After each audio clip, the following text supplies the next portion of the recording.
It's Red Eye Radio. Gary McNamara and Eric Harley talk about everything from politics to social issues and news of the day. Whether you're up late or you're just starting your day, welcome to the show. From the Uniden America Studios, this is Red Eye Radio. Hello and welcome. He is Gary McNamara. I'm Eric Harley. Welcome to RER Now. Welcome to Tuesday. RER Now, I like that. Gary, how are you? Good. Let's start out. Let's start out with something completely different than everything that happened yesterday. Yeah, okay. Just so we can sit back and you and I can sit back because we broadcast. If people don't know, we broadcast from beautiful North Texas. Yeah, we do. All right, from the state of Texas. Yeah. Yes, and so let's just sit back and listen to our governor, okay? All right. Are you ready? I'm ready. All right, here we go. And we just sit back and go, all right, here we go. All right. So in Texas, we constitutionally ban an income tax. We pass constitutional bans on wealth tax, capital gains tax, death tax. We make it virtually impossible if there's ever a time when Democrats may ever take over the state of Texas, they will find it impossible to begin to impose the types of taxes that exist in California. So if you ask why, that's your answer. And the other part of that answer is never. I'm never leaving. In a pine box, but I'll still be in Texas 6 feet under. And that pine box, I don't believe, will that be taxed? Nope. Will the sales tax hit the pine box? No. I've already made it. I didn't pay anything for it. It just You made it. I make your. I went to a fence company and said, I need some good pine. What are you doing, Eric? I'm making my own coffin. I need the kind of wood that can contain a body, please. And lots of it. And do you know how to get blood out of leather? Is there a priest that works here? Oh, my gosh. Yeah. Oh. What a zoo it was yesterday. Yeah. I mean, just a crazy Monday. I did not. I'm telling you, I could not stop laughing. I was at my dealership. Yeah. Had to bring the newer car in. Mm-hmm. That's the thing. Last Monday, I brought the older vehicle in, the 22-year-old vehicle, which, well, somebody said, I love how you compared your 22-year-old vehicle to the electric bus. That's how we ended the show yesterday. Well, at least you could get some kids to school. Yes, with the 22-year-old vehicle. Now, it would only be like 3 kids at a time, but that's okay. Now, the funny thing is when I talk to my friends in Buffalo, they're like, well, the frame would have rusted out here because of the salt. I said, oh, I know. Oh, It'd be completely gone. The reason it still exists. And it's in great shape. Mm-hmm. But they're like, you have any suspension problems? Or, has anything rusted out there? I go, I live in Texas. No, none of it has. Yeah.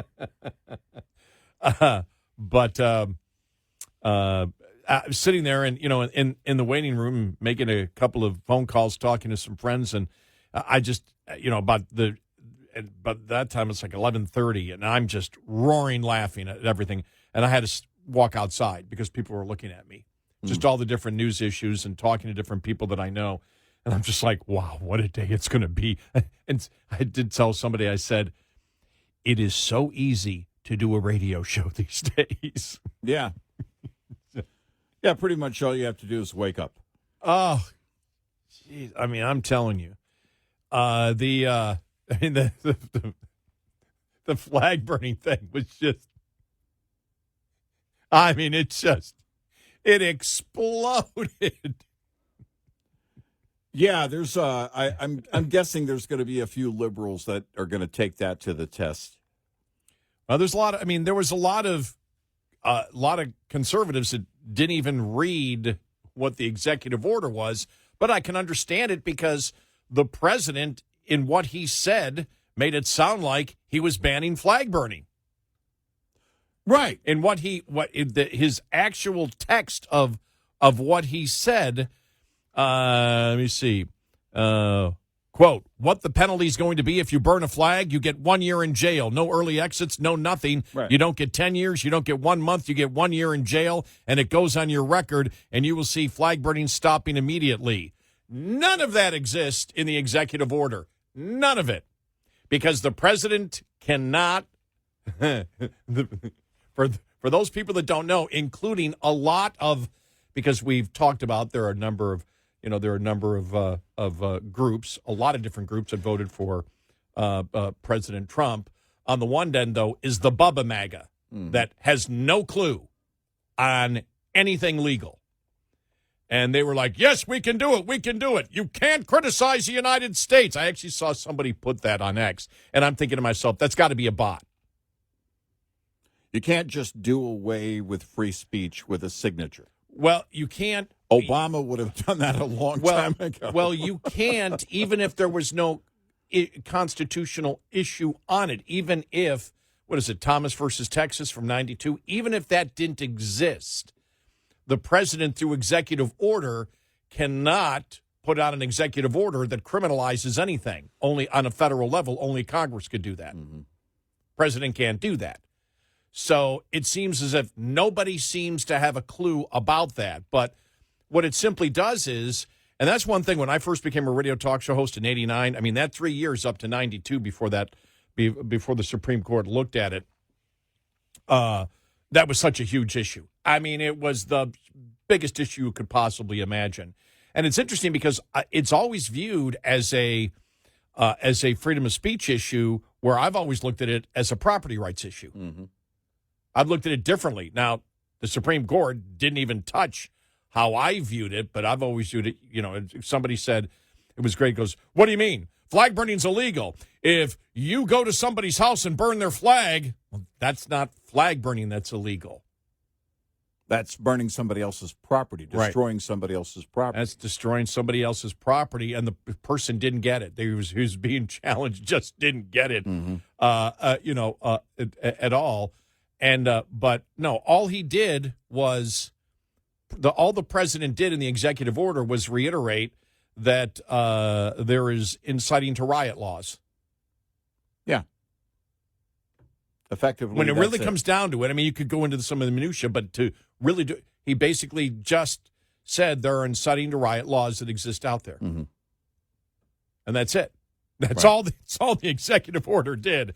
Nothing to do. Does not ban flag burning. He can't ban flag burning through an executive order. Right. That's just not how the system works. But that's what he implied he did by what he said, but what he said was not what was in the executive order. Right. And I was just flipping out. It's like, well, let me read the executive order. As soon as I did it, as soon as I got to the, let me just see here, because hold it, let me just get it here, because I actually printed and then read the executive order, and it was right in the beginning where it was like, well, you don't even have to read the entire thing to get the context of it. Here it is.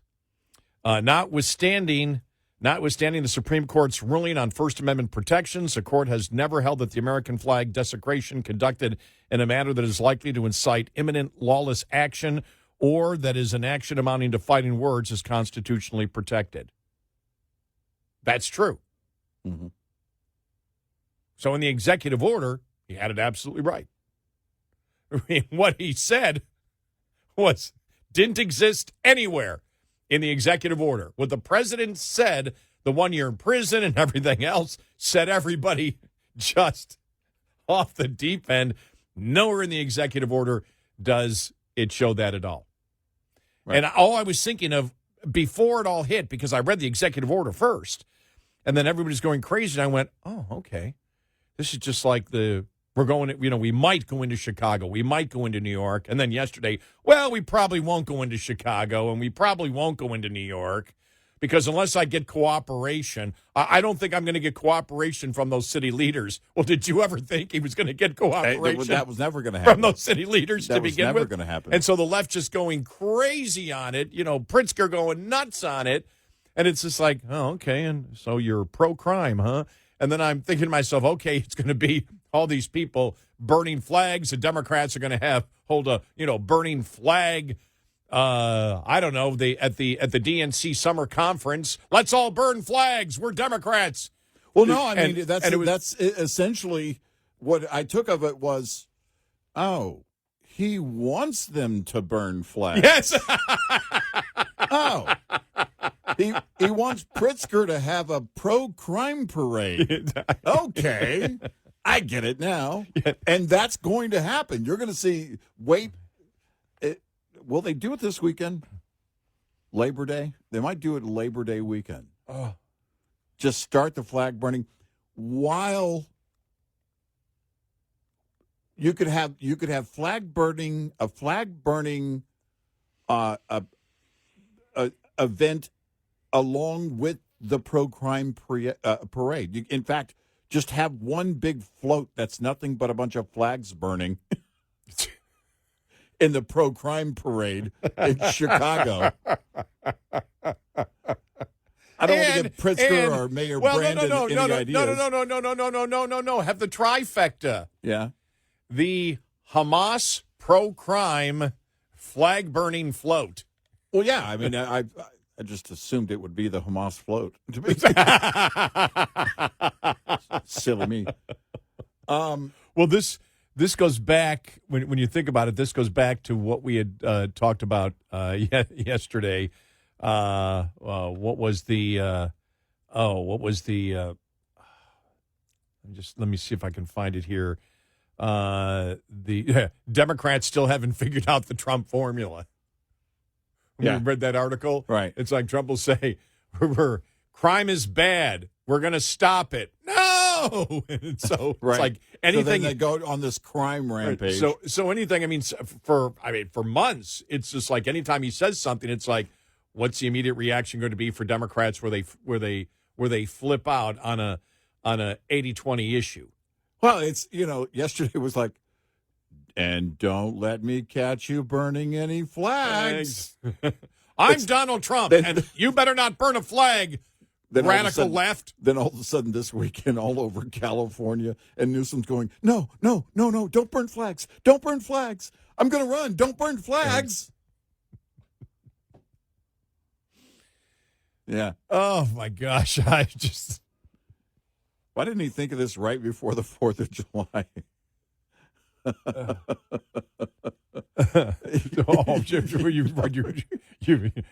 You're just trying to you just don't want a fire. You want fuel added to the fire. Come on. Huh? Yeah. Let's get Governor Penguin fully involved here. But I'm sorry, Pritzker. Just so you know, this is the important part of it. Notwithstanding the Supreme Court's ruling on the First Amendment protections, the court has never held that the American flag American flag desecration conducted in a manner that is likely to incite imminent lawless action, or that is action amounting to fighting words is constitutionally protected. See Texas versus Johnson. My administration will act to restore respect and sanctity to the American flag and prosecute those who incite violence or otherwise violate our laws while desecrating the symbol of our country to the fullest extent permissible under any available authority. That's already, he's just stating what the current constitutional law is. Whatever laws might apply to whatever activity might happen in the future, we'll make sure those laws apply, which they already do. But the exact so the question you should ask is, why won't Trump ban flag burning? Well, wait until next year, when the big 150 hits, and we're gonna do. I guess they're going to be doing the tour, everything, the Freedom Tour and everything else. 150? Yeah, 250. Is it 250? Whatever it takes. And we're just getting started. And the Germans bombed Pearl Harbor? when the French bombed Pearl Harbor. Well, this is what you're going to see. You're going to see them out in full force. Right about that time, the liberals will be everywhere doing their pro-crime parade and burning flags. And it's going to be a huge, huge, huge deal. It's almost as if they're sitting around going, okay, they're crazy, but they're not crazy enough. What do we do? We need to up the What do we do? We need to up the crazy Right. in the Democratic You Party. know, I mean, crime Right. is already prohibited. So what do you do? Well, let's enforce the law. Okay. Well, that'll be easy. They've been throwing a month-long protest over law enforcement. Well, by not actually saying what's in the executive order, you knew he was going. No. If, Yeah, right. that's If the president had come out and said, that's the trolling part. right, if he had come out and actually said what's in the executive order, everybody would shrug their shoulders, go, well, that's the current law. Well, because he knows liberals can't read or aren't going to read the executive order because it has Trump's name on it.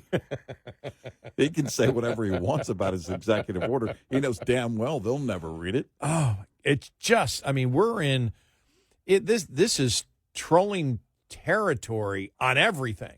Oh yeah, yeah. You know, No, I mean, it's actually. I think it is ramping up to the midterm season. Just get them as riled as you possibly can. Look, the D.C. thing was a very square situation. Everybody could look at it for what it was and know, all right, high crime. The government wants to help out. The federal government wants to help out, protect citizens. Everybody gets that. And the left lost their mind. Oh. And you knew they were going to. And so then he keeps, he threatens to go into New York and Chicago. And so you get all the liberals, no, you're not. No, you're not. We like crime. And there you have it. You've got the protests. Okay, we're not going in. You're darn right you're not going in. In fact, we're going to pass a state constitution saying there's a quota on crime. Going to do the opposite of Greg Abbott. It'll be the opposite of Greg Abbott. Police departments are not supposed to have quotas. That's right. No, that's giving out traffic tickets, not giving out traffic tickets. Right. Oh, what a great show we have. 866-90 Red Eye. Hey there, Hope Savara here with Mother Trucker Yoga, and this is your health tip of the day. Healthy driver, healthy diesel, powered by House. Neck strain can really be a pain, especially after long hours behind the wheel. Did you know neck pain affects nearly 70% of drivers at some point in their career? So let's loosen things up. Sit tall and tip your head to your right shoulder. Now pull your left shoulder down gently and hold for 10 seconds. Switch sides, left ear to left shoulder, right shoulder pulls down and hold for 10. Now roll your shoulders 5 big circles forward and 5 back. Open your mouth wide and stretch your jaw. Hold for 10. Close and repeat that 2 more times. Finally, take a deep breath in through your nose, pause, and exhale through your mouth. There you go. Small, simple changes lead to big results so that you can feel good again. Visit mothertruckeryoga.com and houseproducts.com for more info. Get in touch with Red Eye Radio, toll free at 866-90 Red Eye.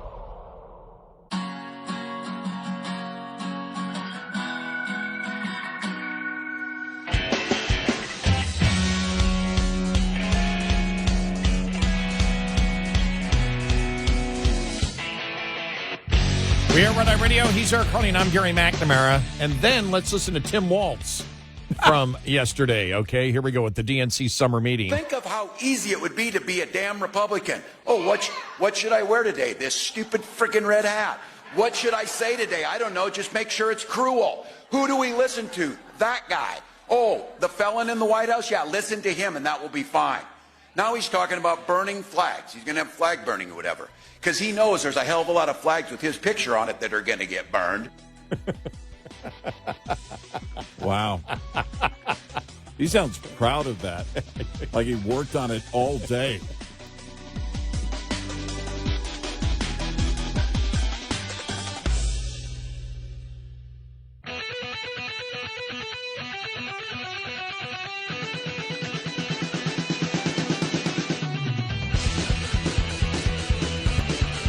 Watch all 5 hours of the show live every night on the Red Eye Radio app. Available in the App Store. Red Eye Radio.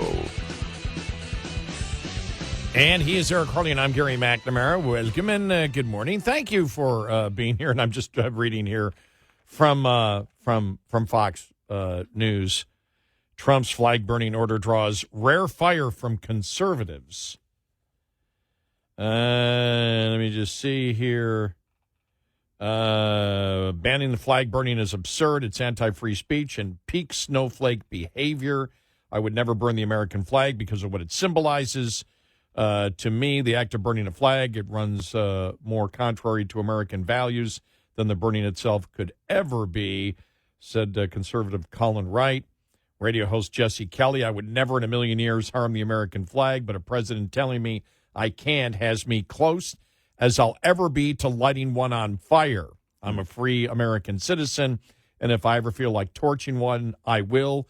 This is garbage. Wow.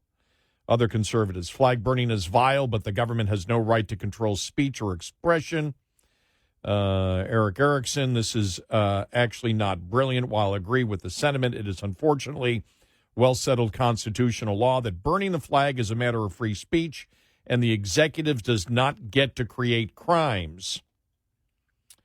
I know nothing matters, and you aren't allowed to criticize your own side, but I'd like to return to a time when presidents didn't sign unconstitutional executive orders for show, said Red State writer Bonshi wrote. Washington Examiner contributor Kimberly Ross commented, I don't think the federal government should take equity stakes in companies, and First Amendment protections apply to burning the American flag. As much as I abhor that action, let's see here, follow me for consistent takes, a rarity here in the direct opposition to tribalism.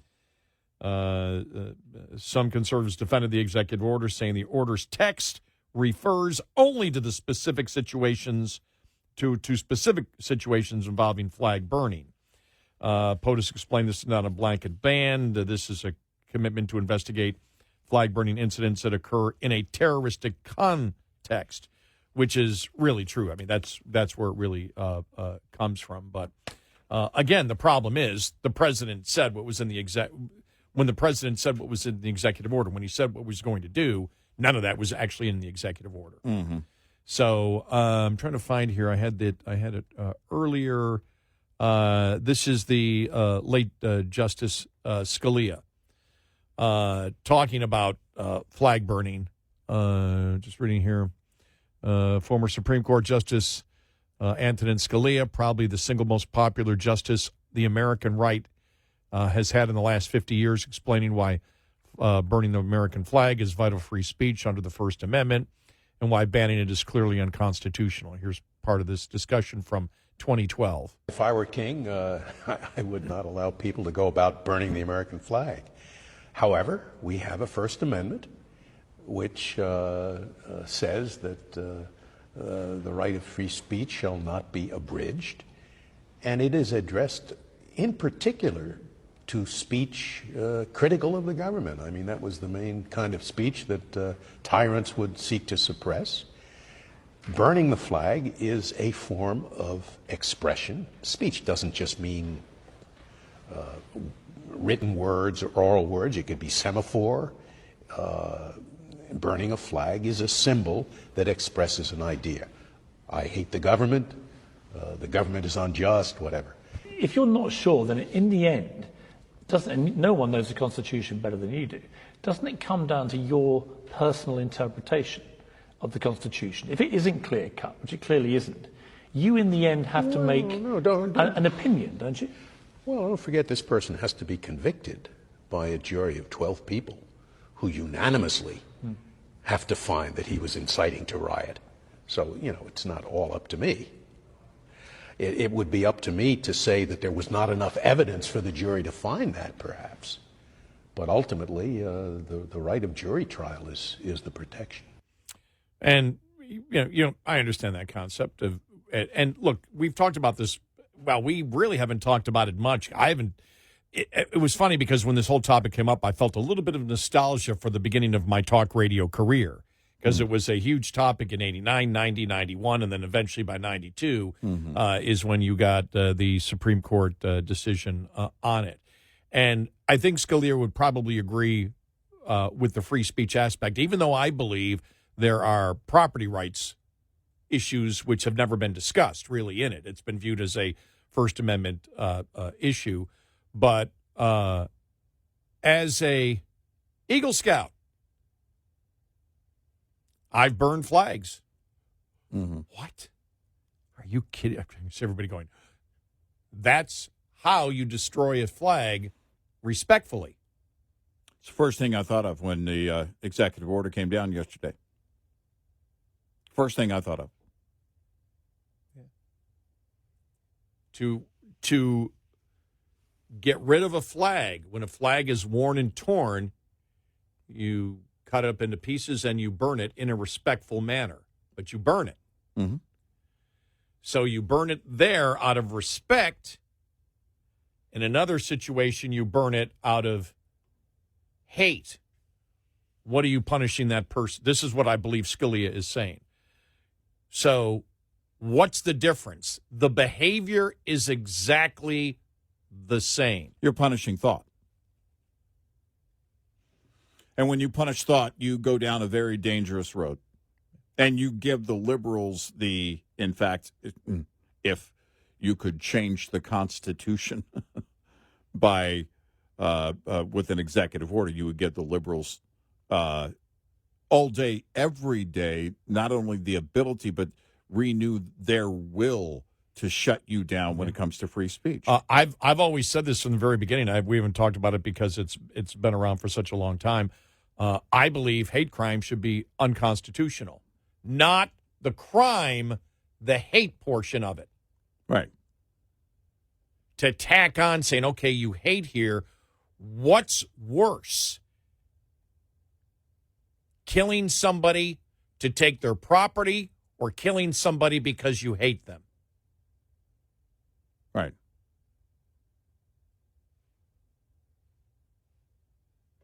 Yeah. Now, we do look at, in the justice system, we look and say, if I kill you out of anger, you and I are getting along and you tick me off because you're wrong about something, and so I shoot you, that's different than if I love the scenarios that I come up with. Yeah.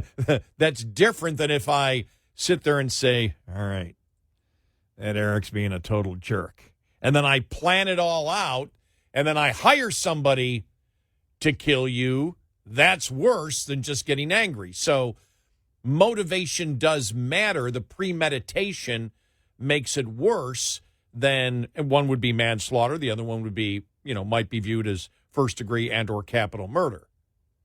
So there are differences based on the intent of doing something. But when you get to just hate, this person said a word. He used an ethnic slur. That gets him 10 more years in jail. Where if they executed you for robbery, what's the difference in it? Right. And so, that's where I've always been uncomfortable. I've always been uncomfortable with government not punishing the action of murder, because remember, we've come out strong on this show against murder. But in any particular thing, if you hit someone, you assault someone, and you call them a name, is that worse than assaulting them to take their money? Who makes that judgment? How do you know what intent is in the head? And does that deserve, let's say, 5 more years in jail because you used an ethnic slur, instead of saying, well, you rich SOB, and then punching them and then taking their money? Right, because an argument could be made across the board. Of course, hatred is bad, but beyond that, if you're assaulting them because you're taking their money, you're taking away their ability to survive. Right. But if you're taking their money, But if you take their money because you're jealous and enraged because they're rich, that doesn't fall under a hate crime law. I know. Yeah. What I'm saying is I can make the argument for all of them Right. being equally bad. Right. And because ultimately it's the effect of what you're doing. If you're taking somebody's money, if you're assaulting them and taking somebody's money, then you're taking away their ability to survive. Yeah. If you're assaulting them and just assaulting them, you're quite possibly damaging them for life. It's the effect of the act itself, what goes on in the mind of the perpetrator, is equally punishable. The offense itself should be equally punishable. But we figured we'd just explain what the actual law is, since it's been brought up and we haven't done it in a long time. But the fact is, again, the executive, what the president implied the executive order does, and we read you the exact quote, is not what's in the executive order. The executive order does not ban flag burning. Right. The executive order simply says that if you burn a flag to incite a riot, if you're told by police, don't do that because you're going to incite a riot, and you do, that's basically, if you're looking for the context of where that would be punishable, but you're not being punished, it's not for burning the flag, it's for inciting a riot. Right. It's sort of like you have free speech until you yell fire in a theater. Right. Now, and then you could tell it was Piers Morgan asking Scalia, well, how do you know? You know, that seems like it's an area, you know, that's the pretty gray area. He goes, that's why you have a jury of 12 people that make that decision. Mm-hmm. There's nothing perfect when it comes to the law, as we all know. Right.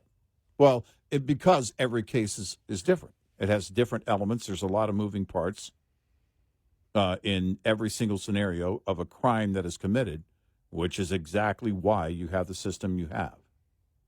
So that a jury of your peers can decide, okay, what did they do here? You and I have been over this, and I don't know how many cases. And it seemed along the way, a lot of those high-profile cases were judged based on what people saw in the news or heard others repeating. And we're always quick to say, and we repeat it, and that is, we're not on the jury. And if it's not being televised every day, the trial, then we don't know the evidence that's being presented in that courtroom. And we also don't know what's in the mind of, even if that were the case, we don't know what's in the mind in terms of perception of each juror. You know, you get behind closed doors and you start these, as a jury, and you start having these discussions. It's amazing how people think, or maybe don't think, but they're doing the job. And every single case is different. This is why, you know, when the left came out and, you know, defund the police, defund, you know, ICE, defund, you know, and what was the defund the police based on? The shootings of black men. Mm-hmm. Police-involved shootings of black men. And we were quick to say, every case is different. Every single case is different and has to be judged as such. Yeah, it's a unique entity. But their solution was what? Defund the police across the board. And you can't do that. Every single case is different. 866-90 Red Eye. We'll be right back with more Red Eye Radio with Eric Harley and Gary McNamara.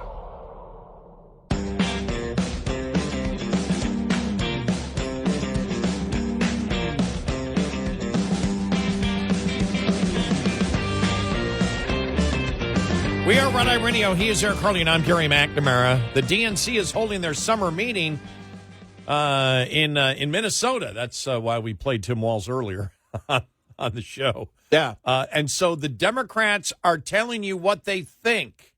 Right. So we'll play some of what they think coming up, because this is the first time, really, as a group that they get to try to rehabilitate themselves, right? Right. I heard the DNC did a deal with Kamala to pay off $20 million of her campaign debt. They called it a handshake deal, and I said, don't they mean jazz hands deal?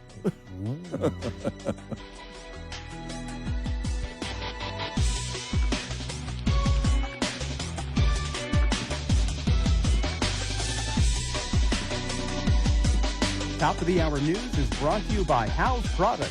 Visit houseproducts.com. This is Red Eye Radio on Westwood One.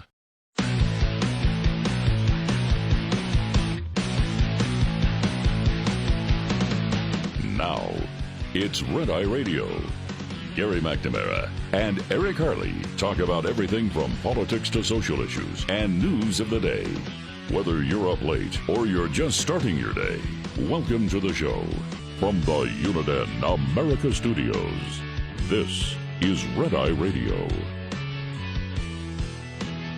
All across America, we are Red Eye Radio. He is Eric Harley, and I'm Gary McNamara. Good morning. Hello. Thank you for being here. What is it was yesterday, Trump, by the way, yesterday saying, well, he doesn't know if he's going to be going into Chicago now or New York, because he's not going to get cooperation from those city leaders. Yeah. You think? We had said when he first came out with this, we went, well, we still doubt that he's going to go into those cities. Right. Because there'll probably be lawsuits that immediately be filed, and it's not Washington, D.C. Probably he's just trying to get a reaction from them. And then when he came out yesterday and said that, we went, okay, what kind of reaction did he get from them? Right. Here's, for example, this is Chicago Mayor Brandon Johnson yesterday. Here we go. The federal government should spend that money on proven solutions to crime and violence reduction. We cannot incarcerate our way out of violence. Do we have to go any further than that? No. The answer is, yeah, you can, actually. Yeah, you actually can. This is NBC Chicago over the weekend. Here we go. So far this year, the city is still averaging over one killing a day. Just this weekend, there were 3 homicides and 27 people were shot. We still have a problem. We have a problem with illegal guns. We have a high murder rate. We need help with that. There you go. And so they continue to come out, we're against Trump, crime continues, the statistics. I don't know. I haven't paid attention since I went to sleep last night. I don't know what the death count was, but as of yesterday, when I went to sleep, it was still 0 over the last 12 days in Washington, D.C., which is unprecedented. Yeah. It's absolutely unprecedented. So you're going to lose that argument all the time. Mm-hmm. And so that's what you got yesterday. So we go then to the Democratic National Committee summer meetings. All right. In Minnesota. All right. Okay. Here's Elizabeth Warren. Okay, here we go. With the Democrats at an all-time low, what's their solution? What's her solution to get out of this? Here we go. The Democratic Party's approval rating is also near an all-time low. So the question is, what do Democrats need to do to win back Congress in the midterms and just win back the people? Well, I got to tell you, nobody elected the Democrats to lie down and play dead. The number one thing we got to do is stand up and fight back. They got nothing. Yeah. What does that mean? What do you mean lie down? Hitler! Hitler! Hitler! Hitler! Hitler! Hitler! You've been standing up so long, maybe you should consider sitting down. Hitler! Hitler! Let's go to, I don't know who this is. This is another speaker. They don't identify who the speaker is. This is the DNC summer meeting. So here we go. All right, here we go. Issues voters care about. Where does Trump go? migrant crime, carjackings, the really lurid, awful stuff that is a crazy, crazy visual. Don't take the bait, because most Americans are more worried about how are we going to address mental health issues, the visible homelessness that we see on streets, and how do we deal with mental health and other issues that drive the sort of random incidents that scare all of us. The American public doesn't care about carjacking. Trump's in Washington, D.C., with the homeless problem, clearing out the camps, doing a bunch of different things, as we all know.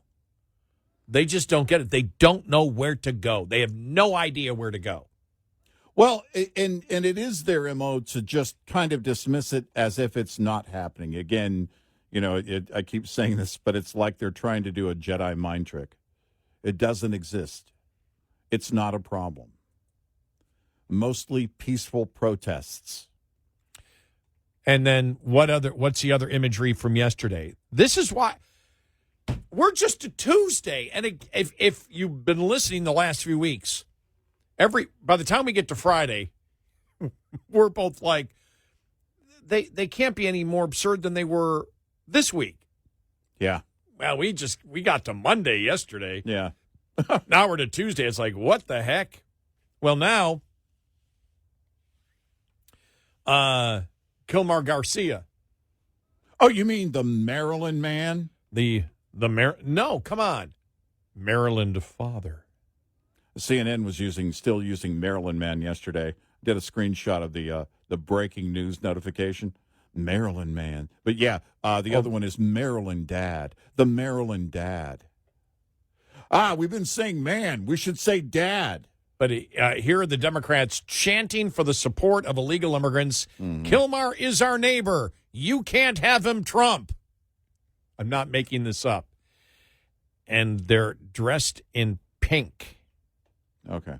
Now, does that I don't know what the pink vests are about. I don't know. I don't know because it used to be to identify biological women, but they had to dump that a couple of years ago when the Democrats came to the incredible scientific analysis that all women do not have vaginas.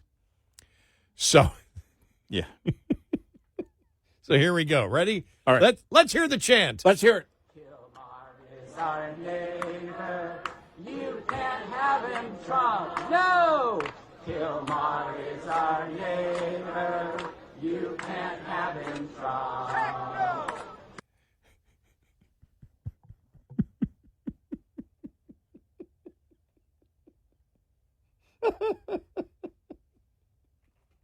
That'll teach him.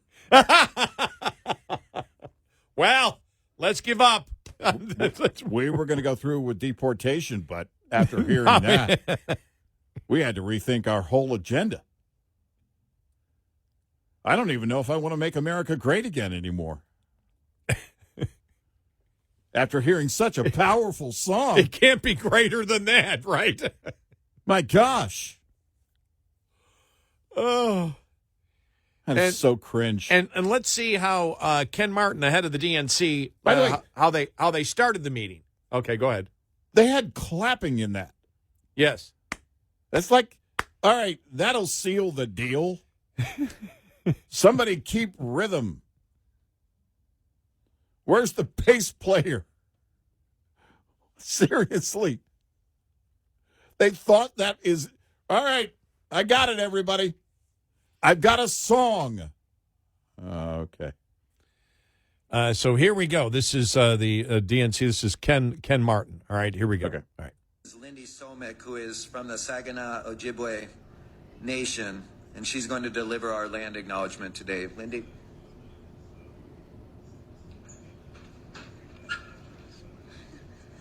Bonjour, Lindy Somek, Nindichinikas, Amek Dodam, Saginaw Chippewa Dojaba, Anishinaabe Kwe and Dow. Good morning, DNC members, friends, and relatives. Let's talk about the land for a second. The DNC acknowledges and honors the Dakota Oyate, the Dakota people, who are the original stewards of the lands and waters of Minneapolis. The Dakota cared for the lands, lakes, and the Wapatonka, the Great River, the Mississippi River, for thousands of years before colonization. This land was not claimed or traded. It's a part of a history of broken treaties and promises. And in many ways, we still live in a system built to suppress Indigenous peoples' cultural and spiritual history. So where we're holding the meeting is on stolen land. Well, then hold it somewhere else. Yeah. We think, Minnesota, you ought to start by giving the land back. Start with Minneapolis. Give the land back. Do the right thing. Now, will the Native Americans want it? Well, that's a good question. They are not going to change. They are not going to change. No, I mean, it is really, it's nonstop, and it's turn it up every single day. It's increase it as much as you can every single day. All right, we got to play this again, all right? One more from the DNC summer meeting. But this is a best of, all right, because it's Tim Walz. Okay. All right, here we go. Think of how easy it would be to be a damn Republican. Oh, what should I wear today? This stupid freaking red hat. What should I say today? I don't know. Just make sure it's cruel. Who do we listen to? That guy. Oh, the felon in the White House? Yeah, listen to him and that will be fine. Now he's talking about burning flags. He's going to have flag burning or whatever. Because he knows there's a hell of a lot of flags with his picture on it that are going to get burned. Think of how... He really did. He worked on that all day and thought, "Oh, this is it. I've got it." Well, and I agree with you. He did. He said, "I have to make sure that I stay with the rage in control, show no joy, jazz hands, or doing a, what do they call it when you spin around in ballet, a pirouette?" Yeah, right. Yeah. I'm shocked he didn't moonwalk last summer. No, it's funny because when you and I hadn't talked about that, and I thought the same thing. I said he knew that he had to not be the Tim Walz of old. He had to have that anger. Yeah. And he's actually holding on to the podium, and I'm like, he's holding on so the hands don't go up in the air. I think it may have gone down like this. You know, they bring him in, like, all right, hey, Tim, you're going to be the guy. Oh, really? Great. But we need you to pretend to be happy. Because we're going to do this joy thing for a couple of days, and you're going to kind of lead that. Because nobody really buys it from Kamala. So we need you to do the joy thing. You think you could just, like, you know, wave your hands in the air like you just don't care and do the jazz hands thing and, you know, all of that and jump around like you're actually happy. I could probably pull that off for a couple of days. And then it doesn't work, and now he's angry again, and very angry. I think he's probably angry at Kamala Harris to a large extent. And it's weird because you think of him, keep in mind, he's a sitting governor. And so he does have Republicans in his state. And we talked about this for years. Obama did it. As a sitting president, he would go after people who voted for Republicans. That's their tactic. Instead of saying, look, for the people of my state who voted for him, we think you voted for the wrong guy, and here's why. He has to go into this wearing a stupid frickin' red hat thing. And then, you know, several months ago, I could probably beat most of them up. I mean, what is that? I'll tell you what it is. It's the angry left. And that's where he's always been. Remember, during the campaign, what was it that he said? I forget what, it was something along the lines of, you know, wanting to fight people. And we thought, well, what happened to that joy they just did for a few days? Yeah. What did he say? It was something, and it was really, really just bitter and angry. Where he could beat up Republicans or something? Well, he said that. I know he said that since the campaign ended, but maybe he said that. It was something along those lines actually during the campaign. And it's bizarre. It really is bizarre. Okay, that's where he said, this is 5 months ago. Yeah. Just reading here, Tim Walz brutally roasted for suggesting he could kick most of Trump supporters' butts. Yeah. Yes, thank you. Yeah. Yeah, he said something along those lines. He just, like he was challenging people to a fight actually during the campaign. And you and I made note of it and said they were just promoting joy. I know. What happened to the joy? But this is who they are. They're angry. I mean, you hear Elizabeth Warren. She's never been happy in her life, not one day. I'm convinced of that. Not one day. She tried a beer once. Well, that didn't work. I think we need to investigate the whole mental health issue that we talked about last week.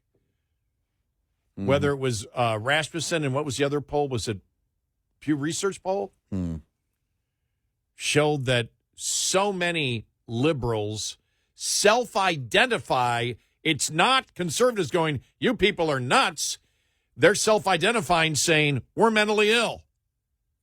Yeah. I'd like more an investigation into that. Right. Because if you wonder why, we've said this, so it's impossible to even start a debate. How do you start a debate? Well, we need to compromise. Where? A man can be a woman because a man says so. No, he can't. You need to compromise. Where? Where? Yeah. Where? All whites are systemically, culturally racist to the point where it's almost genetic. And so all of society must be set up as if all whites are racist. Yeah. Where's the compromise there? There's none. Open borders. No, we need to enforce our laws. We shouldn't have open borders. Open borders. No, we shouldn't have open borders. Where's the compromise? There is no compromise. Defund the police. Where's the compromise? There's no middle ground with the left. No, there's no middle ground. There's no place you can go. None. 866-90 Red Eye.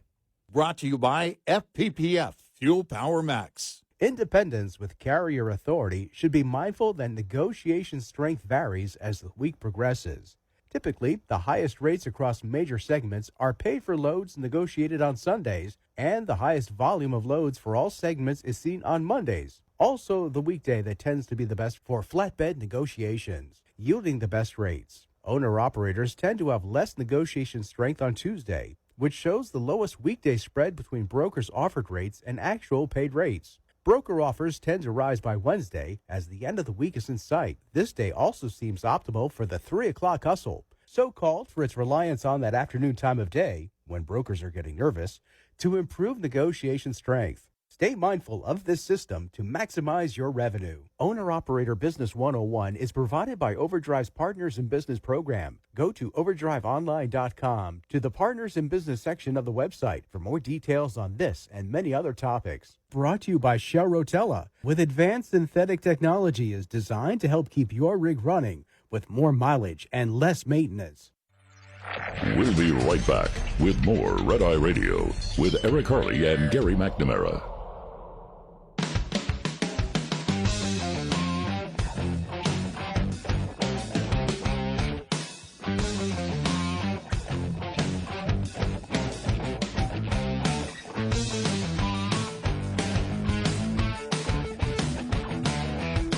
We are Red Eye Radio. He's Eric Harley, and I'm Gary McNamara. Welcome and good morning. I'll tell you one thing that the president said yesterday, opening the door to 600,000 Chinese students if they get trade talks with Beijing. that's going to cause a lot of angst in the conservative movement. Yeah. Yeah, definitely will. Because whether we have a trade agreement or not with China, they are an enemy of the United States. We know how their spies have been, on college campuses around the country. Right. And to come out and say that, there was a lot of pushback to that on social media from some of the president's most loyal supporters yesterday. Yeah. It's like, what the hell are you doing? Why are you even throwing that out? Why are you throwing that out as a possibility? And he said, well, if we don't do that, 15% of colleges, will go out of business. We'll address that coming up. Yeah.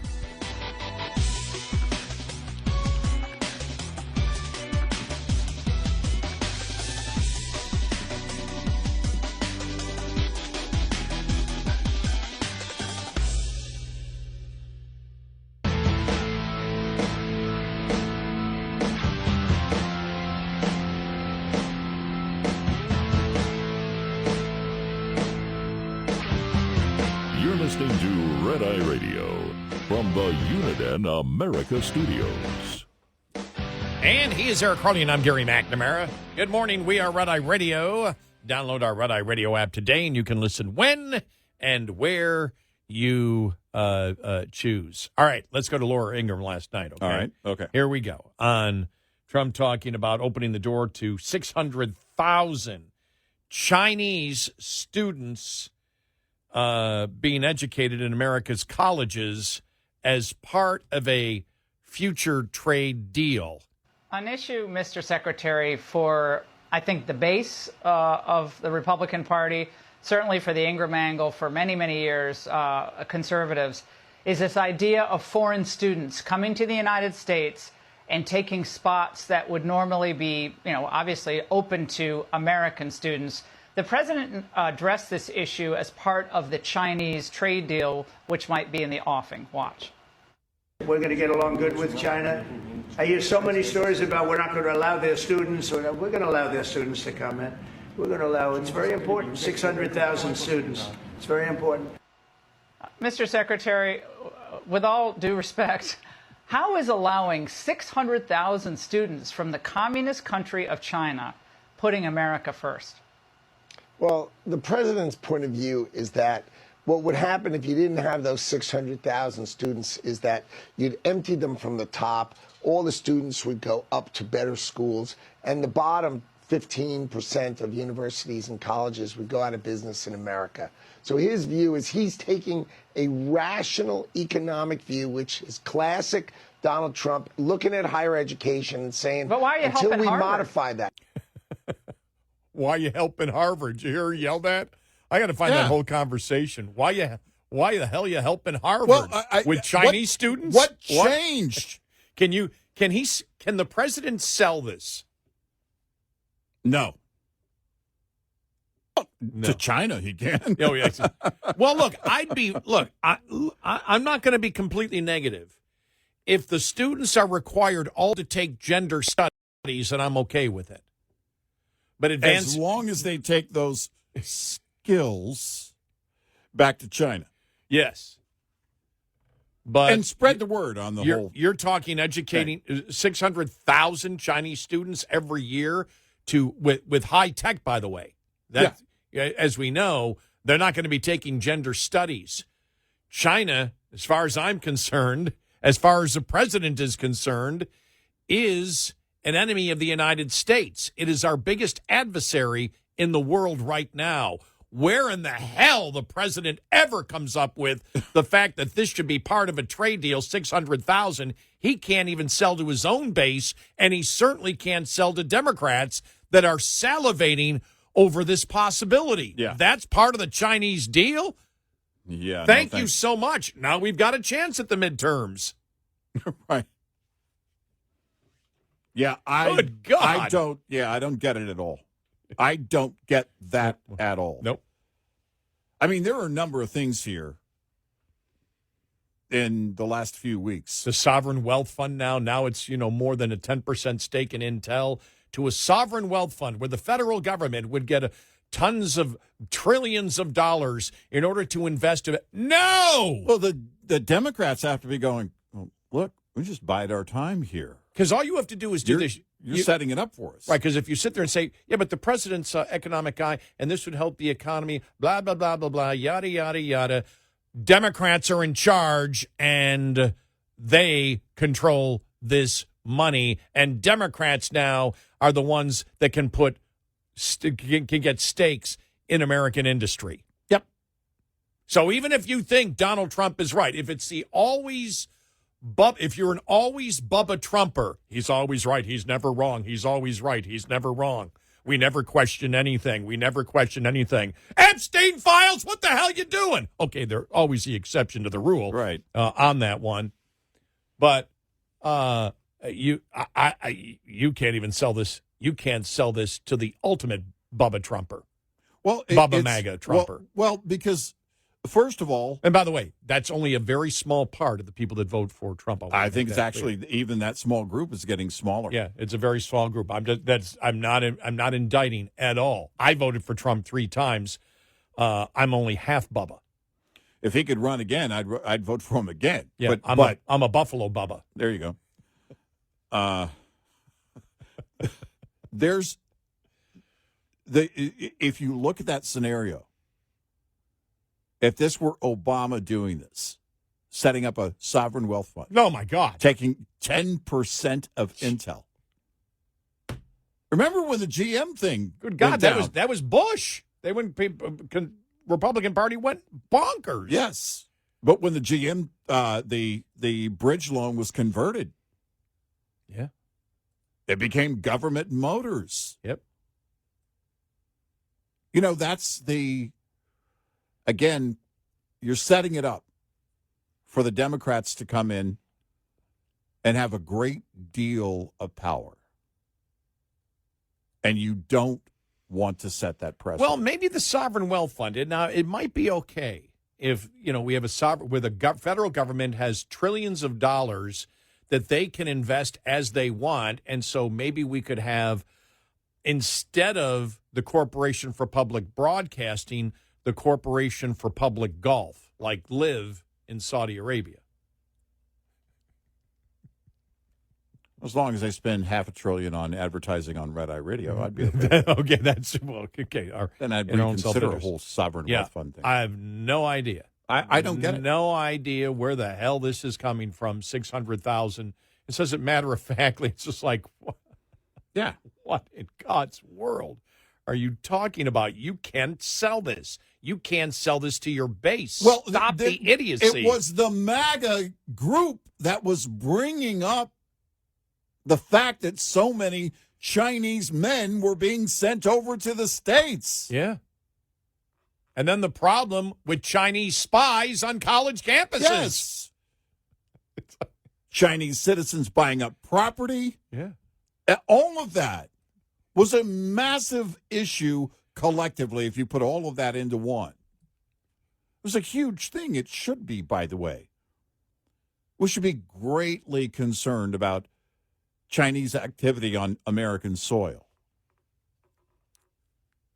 And 600,000. And to think we were worried about a dumb weather balloon. Right, exactly. Weather balloon?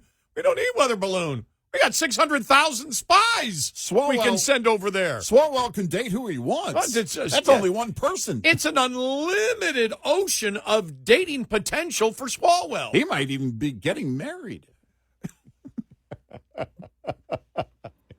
He's found a Which Chinese. then would make her a citizen, and then, oh my gosh. He's found a Chinese bride. Oh my gosh. But that's, I don't see how it went from something that was a big driver to go the opposite direction. I know. I mean, I really don't get it. No, he can't sell that to his base. And I don't even know why he's trying to sell it. Right. And did you say it on the air or off the air? And even if we lose 15% of our colleges, we're probably going to lose 15% of the lower end of colleges anyway. Right. Because you're going to have, for example, with the return with the cost of college, with the return on your investment for it, Who's going to be going to college unless in the next 20 years from now, 10 years from now, if it isn't something that has to do with engineering, AI engineering, all the engineering, whether it's petroleum engineering, chemical engineering, electrical engineering, especially electrical engineering, mechanical engineering. If you're sitting there, and that's why I kidded around when I said, well, we can all have them go to gender studies because they're going to need, because Americans aren't going to pay for gender studies because the return on the investment isn't there. But it's just to sit there and actually say, I wonder if anybody, I wonder if Susie Wiles, what her reaction is when she heard that. Did that just come out of his mouth without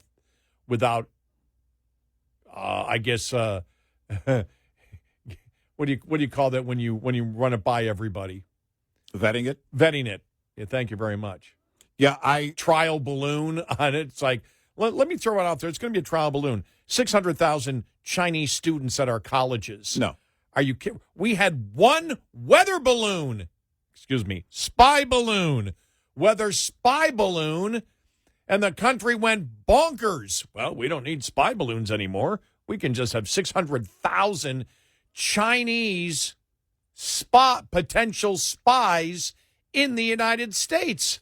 Well, when you announce that, what do you think the government of China is going to do? But it was a day after the whole visa thing. We're going to go through every visa to make sure that there's nothing, absolutely nothing. Well, being from China should be the number one thing of going no visa. Yeah.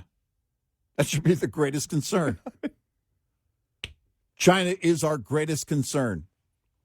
And you're making it, and now you're turning it into an open door, which when you announce something like that, the government of China is going, oh, my gosh, 600,000. Well, we got to line up our 600,000. Mm-hmm. We need operatives inside the U.S. Wow. That's the first thing the government of China would do. You open up something like that, they're going to take full advantage, and they'll be relentless. Okay, let's make sure we get all the social media pages. We love the United States. We love the United States. We love, they can come over. They're from China, and they all love the United States. Yeah. I don't get it. I don't get that one at all. That makes absolutely no sense. Yeah. It's like the Intel deal. I remember a couple of weeks ago waking up and seeing that announcement. I was like, well, no. And why did it feel on that first day? It felt like I was the only one. It was like, okay, there's got to be pushback. Now, it took a minute, but now everybody's pushing back on that, going, we don't want government ownership in companies. Well, and then tying that into yesterday, a sovereign wealth fund. That we're going to do a lot more of this so we can create a sovereign wealth fund, which is the government acquiring trillions of dollars where they can invest that into the businesses that they want. Could you imagine the Democrats, even if you think Trump is completely right in doing all of this, can you imagine the Democrats getting hold of a program like that? It's the first concern that I always have, is that at some point Trump won't be president. At some point the GOP won't be in the White House. That's always my first concern. You open the door for the Democrats, it will never end. It will never end. And it becomes, and can you imagine what they would do? Imagine what Democrats would do with that. Yeah. Because they'll come in and go, well, no. Trump made it possible. We think he didn't do enough. 10%. Well, next thing you know, you've got this massive sovereign wealth fund, and the Democrats are choosing where to invest that money. Oh, my God. Just imagine. And the problem is it wouldn't be golf, like live It won't be golf. It won't be anything productive at all. Golf productive. Well, at least, you can make some money. Well, live isn't. Now, They're doing it wrong. See what happens? That wasn't a wise wealth fund expenditure from Saudi Arabia. No. Leave the golf to the Americans. Stay out of it. Yeah. Leave the golf to the Americans and the English. That's right. Keep the Saudi Arabia, and Dutch out of it. Sounding Chicons are people I can't stand.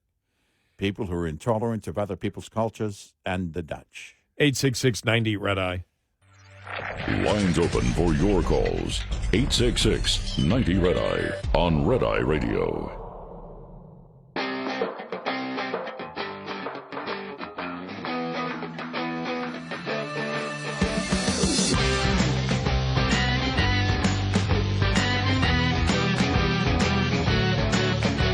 Here at Red Eye Radio, he's Eric Harley, and I'm Gary McNamara. You know, one of the things, you know, the right, the Republicans have really been able to push back on DEI and ESG. You want to bring ESG back? You give Democrats a potential to have some type of sovereign wealth fund that was created by Trump, where they could then collaborate with like BlackRock and other these, ESG monster investment groups. I mean, it's just unbelievable that we're actually at this place and it's being led by Trump. Yeah. It's really incredible. Well, it's horrible. It's what it is. It's bad. There is a distinct possibility just because Trump is doing it, the liberals will suddenly turn against it. Well, not when he's out of power. I know that. It was a joke. Right. Yeah. It's not a, it's not something, it becomes, what we were talking about earlier this week. If he proposes universal health care, they'll suddenly be against it. It's so dangerous and unbelievable we're at this place just a few months into his first or second term now. Just unreal.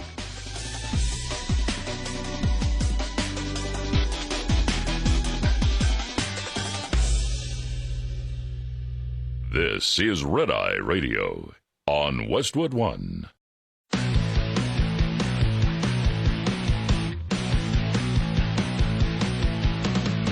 Now, it's Red Eye Radio.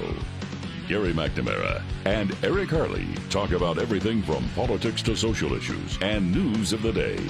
Whether you're up late or you're just starting your day, welcome to the show. From the Uniden America Studios, this is Red Eye Radio. All across America. We are Red Eye Radio. He is Eric Harley, and I'm Gary McNamara. Welcome and good morning. I saw Mornings with Maria yesterday where she announced that Bessent said no tariff checks. So, well, I'd already spent mine, so there aren't going to be any tariff checks. Now, that could change, but that's what she was told yesterday. Yeah, so, okay. Not surprising. Saying all of it's going to be for deficit reduction, except it's not going to reduce the deficit because if you raise $300 billion a year, let's say that's what you average, that doesn't pay 1/3 of the interest on the debt each and every year. Right. So there's not going to be there's not going to be any debt reduction because of the tariff money. No. Because it won't even cover the interest. And we had stated this we had stated this when they were talking about a figure of, 25% across the board tariffs that would be in place all the time. And and we figured out at that point that would raise between $700 and $800 billion. The administration about a week later came out with our figures, 700 to 8. I mean, they didn't use our figures. They didn't get it from us. But when they figured it out, because it's easy to figure out what tariff revenue is going to be. It's not hard. We did it in what? A minute? Yeah. Just looked and saw what the, what we trade, and boom, what the imports are to the United States, and we figured it out very quickly. And we said at that point, well, that doesn't even cover the interest on the debt, and we did that, 5 months ago, 6 months ago? So it's not going to cover it. And so... but no checks. No checks coming. No. There were never any checks coming from Doge or tariffs. Well, they could. I mean, they could do the checks, but you have to get that through Congress. I really wonder what's going to happen when I wonder what Congress is going to think now that Trump's talking about the Republicans in Congress about a sovereign wealth fund. You know conservatives don't want a sovereign wealth fund. No. The last thing Republicans want is government to be involved in acquiring trillions of dollars to invest as they please. Well, and where the hell did it come from? Where was this thought? With the administration. Well, I know who's saying it. Yeah. That's a given. Why all of a sudden, boom, let's talk about a sovereign wealth fund?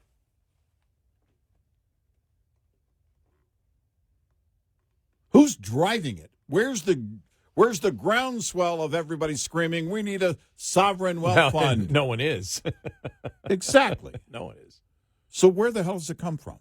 Yeah. Who just sitting at the table in the meeting goes, you know what we need to do is Trump. And based on, well, and you got to vet that in the room and everything else. And where is the driver from that? Where's he getting that from? That's my ultimate question. Where is this thought coming from that this is a good idea? That the government should acquire trillions of dollars and then invest it as they please to help whatever. Is there whomever. Some, I don't know, crazy YouTube channel on the dark web that I'm not watching that's getting through to him or something? I don't think it's coming from Tucker anymore. Probably not. But where does it, all of a sudden, boom. And the thing with Intel, the same thing. Hold on a second. A few weeks ago, you're raking their CEO over the coals. And now 10% ownership by the government? Well, the thing is, after announcing, bringing up the sovereign wealth fund yesterday, which he has brought up before, it's not the first time, but it shows, as he said, we talked about it months ago. Yeah, we plan on doing this with a lot of different companies. It's not about national security. No. It's about his belief, or whoever's pushing this in the administration convinced him, or this is his plan, one or the other, that the executive branch should acquire equity in companies, make huge profits, keep those profits separate from the tax revenue, and use the executive branch, to invest in whatever they wish to invest in the private sector. No, hell no. It's just bizarre. Well, and you make the point. I don't know, except as I said, and we've talked about this. I voted for Trump 3 times. You voted for him 3 times, and we support the majority of his policies. There are things, and we had said this a long time ago. What our fear is the socialist in Trump will come out in the second term, and we see it has on fiscal issues. And it's not about national security anymore. It's about his belief that the executive branch and he should be acquiring trillions of dollars of wealth that then he should designate how that is spent in the economy. I don't know of one Republican who agrees with that, not one. Yeah. I do know, but I don't call, and someone said, Scott Jennings said it the other day when he goes, well, look, a lot of people that support Trump aren't Republicans and aren't conservative, and that's true. Yeah. I think he said it yesterday or the day before, mm-hmm. And it's true. The people that support and go, yeah, that's great, this is going to great, we're going to make the economy go. Those aren't conservatives. A lot of them are young, populist socialists who like what Trump is promoting and believe, because he is a business person, that he should control the economy. That's what they believe. Right. That it's okay to do it because he's the one doing it now. Right. They don't think about, okay, even if he does it right, do we want Democrats to be doing the same thing? This is where Congress, but they can't do it. This is where Congress would need to say, if Democrats were in power, they might get the votes in the House, I don't think it would come up for a vote from Johnson. No. But if you got it up for a vote to say no, I mean you'd have to vote, I think, for sovereign wealth fund. Yeah. Any equity right now, I believe, has to go to the budget. If you wish to get to a sovereign wealth fund, you would need the approval of Congress for that. Right.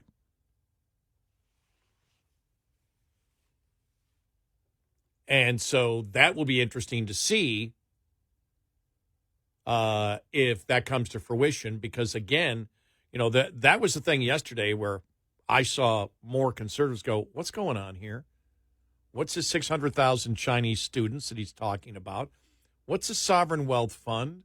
Hey, Intel, I can see that there is a national security when it comes to the foundry and the manufacturing of it. They're making tons of cash on the actual, the software and creation of those, but it's the actual hardware of it where they're not making money. And, yeah, you can make the case that that's a national security issue. But the sovereign wealth fund's got nothing to do with the national security issue at all. Well, and why, after everything that has been addressed with the university system in the U.S., are you at the point now being concerned about their business model to the extent that the solution, you believe, is to bring in 600,000 Chinese citizens? Well, if you think about it, the Chinese problem, the Chinese land problem, that we've talked about all of that. The spies, we know about the spying, and then when you look at ESG, when you look at BlackRock and you look at these investment groups that, okay, we wish to invest money only in DEI and environmental and social justice, whatever, and then the Democrats get in power and they have all the work that's been done to help defeat DEI and ESG as not good, even private sector investments. Yeah. And then the Democrats get in power, and the system that was initiated by Trump for sovereign wealth fund is then owned by Democrats. Folks, this is pure nut stuff. Yeah. And every Republican, every conservative knows it. No, and hell no. There is an issue with the business model of at the university level. Quit sending them so much federal money. Yeah. Number one. That'll bring tuition way down. Stop with the federal money. Stop. You mean the loans and the money going to the college campuses? Right. Yes. And the federal dollars. Yeah, get out of it. Get out of it completely. Get out. And if the business model is failing, then it's failing. If there's no demand for what they offer any longer, then so be it. Yeah. That's where I stand. And if, again, they want to fix it by, I don't know, they can lower their tuition, they can do whatever they want to do. But the federal government bringing in 600,000 Chinese citizens is never the answer. No. Because I guarantee you right now the Chinese government's saying, line them up. Yeah. Line them up. Wow, jeez. I said earlier. Because as soon as they say go, we're in. Swalwell's dating game. 600,000. Well, I heard that yesterday. I went, what in God's world? What the hell is he talking about? Where did this come from? I don't know where any of this is coming from. I know. The sovereign wealth fund in this, it's like, this got nothing to do with national emergency, the sovereign wealth fund, with Lutwick on there saying, well, 15% of the college. I don't care. I don't care. If the choice is 600,000 Chinese students that are all potential spies from our number one adversary in the world. And I don't care if Intel's in trouble financially. Let SoftBank come in and work a deal like they were about to. Yeah. Get out of it and stay out of it. It just blows my mind. And every conservative and every Republican knows we're right. It hurts you because Trump is really vulnerable in these areas with his own party right now. Yeah. No, this is a problem. These are the things you get to. Some of the other things is like, whatever. Yeah, I think it's still wrong here. This is unacceptable. This is unacceptable it's unacceptable from any federal politician suggesting this from a Republican who claims to be conservative. This is a non-starter. No, this is a deal breaker. Absolutely. 866-90 Red Eye. Coming up, more with Gary McNamara and Eric Harley. It's Red Eye Radio.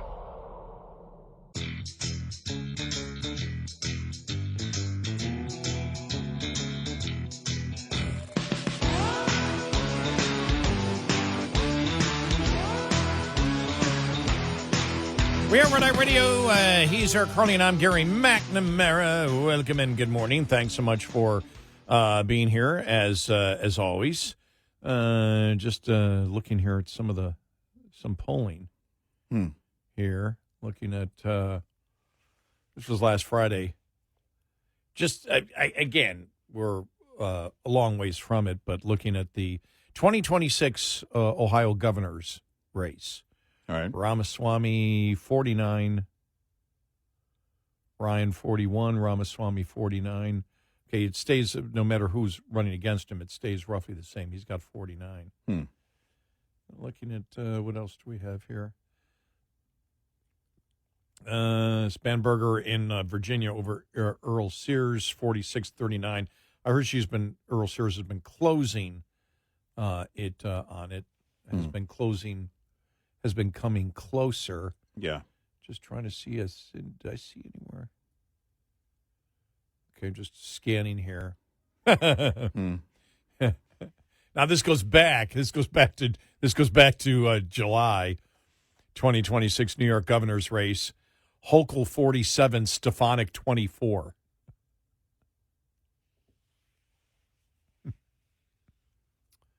Wow. If it was Stefanik. Yeah.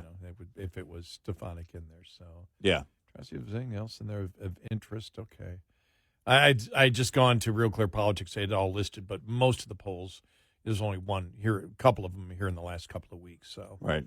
But just always interested in the Texas Senate.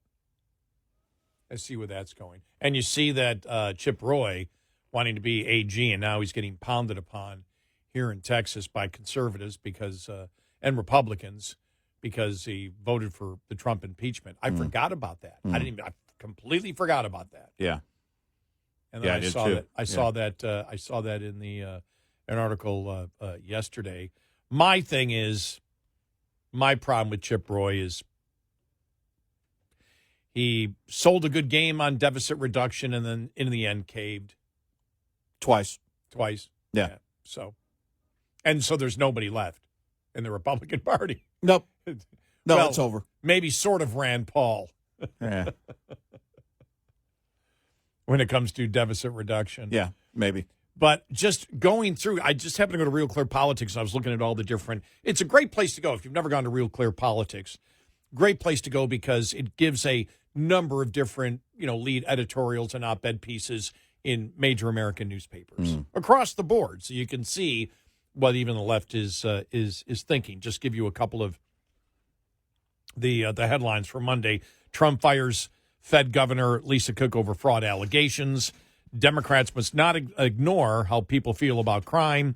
Voting by mail endangers election accuracy. Yes, Texas Representative Collier was under house arrest. Removing leftist poison from the Smithsonian. Abundance for national security. Miller warns D.C. Crime manipulation worse than we knew. The one I just started reading from Victor Davis Hanson, what made the Democratic Party go crazy? That's, I'm telling you, to me, maybe there's a ton of other political stories out there that people are really paying attention to. But for me, and I think I said it the day after the election last year, said the biggest story is how are the Democrats going to attempt to come back? And here we are. What is it now? It's almost 10 months later. Yeah. Nothing except double down on the insanity. Nothing. Think about that. Nothing.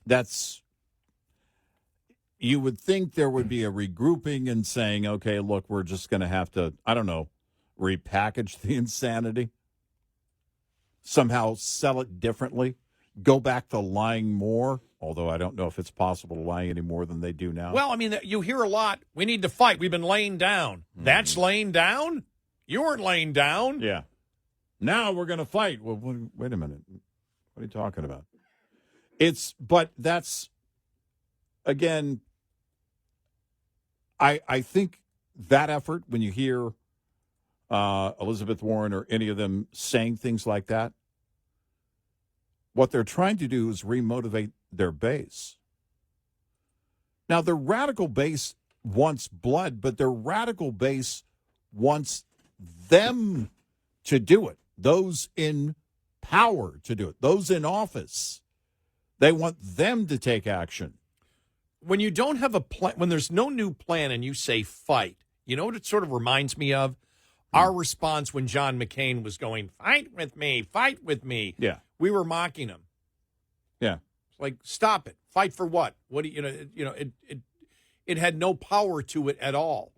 Now you go through the Democratic Party that for really since we're going on what, maybe 8 years of the full insanity.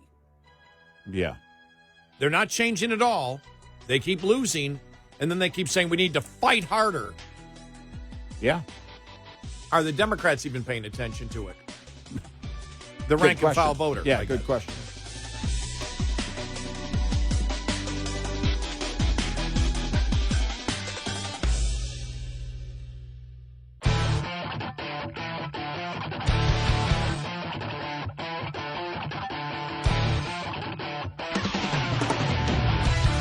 Navigating the Bizarrosphere. Every night, Eric Harley and Gary McNamara. Red Eye Radio.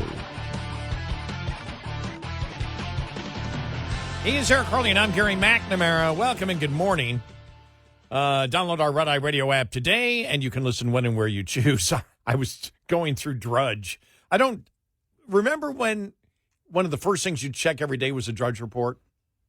Yeah. And since he's gone total left, I just really haven't. I just decided I hadn't checked in about a week ago. I wonder what Drudge is writing on. First thing I see, first headline that jumps out at me, Seinfeld star Michael Richards, a.k.a. Kramer, going back to stand-up comedy 19 years after onstage scandal ended his career. Was that almost 20 years ago? Was that 19 years ago? Yes. Wow. Isn't that amazing? That's what got to me, that it was 19 years ago. It's like, whoa, man. Wow. And do you remember then when Seinfeld, was he on David Letterman? And then Michael Richards came on? Oh. And that made it worse, in my opinion. And Michael Richards starts apologizing, and everybody starts laughing, and Seinfeld goes, "It's not funny." Oh. Yeah, because Jerry's just trying to help. It's like, he didn't really have to do it, I guess, but it's like nobody takes, because everybody sees Michael Richards, they think of his character. Right. And so when he was trying to be serious, the crowds, they're just laughing. Letterman's off, and the audience is laughing, and Seinfeld, "That's not funny." It's like,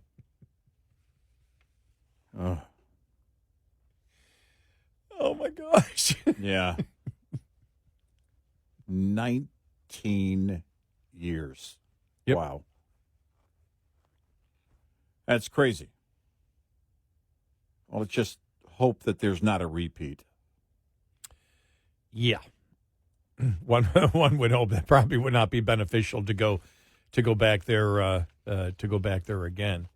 Let's hit other news out there. Oh, I know what I got to find. This is okay. Okay, I just saw the headline there.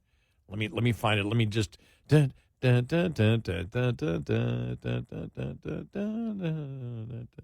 and it's John Kasich agreeing with Trump. Oh, okay. Did you see the one where he was being asked whether, the crime is a manufactured crisis? It was not a manufactured crisis. What are you talking about? I went, oh, my gosh, the Dems are dead. There's Kasich agreeing with Trump. Yeah. I just saw the headline.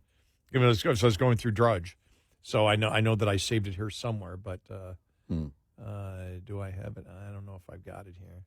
We'll get it sooner or later. No, I can't find it here at the moment. All right. But yeah, I thought that was just, I think I have the story here. I'll read the story. John Kasich, crime in cities is not a manufactured crisis. There are people at risk. Former Governor John Kasich said Monday on MSNBC that crime in cities was not a crisis manufactured by the Trump administration. They just can't get off this. Kasich said, I have such a different take than what we've just heard, that talk about a manufactured crisis. Have you been in Chicago? Have you been in Baltimore? My daughter went to school in Chicago. I remember the day she graduated. There were shootings and killings right outside of her building. In Baltimore, I have friends that go down to Johns Hopkins to get treated for medical conditions. I mean, they're nervous about ever going there. There are parts of Baltimore that he tells me he wouldn't go into. And this is not some right-wing person. This is somebody who wants to be able to go into some of our great cities and be able to be safe. Now, I do think that it's important, if you're going to do this, you've got to define the mission. You've got to talk about your authority. I think one of the earlier guests was saying that, well, maybe there's narrow ways to do it, and I agree with that. I heard the word manufacturing crisis, that this was a manufactured crisis. No, it's not. It's a crisis. There are people at risk in this.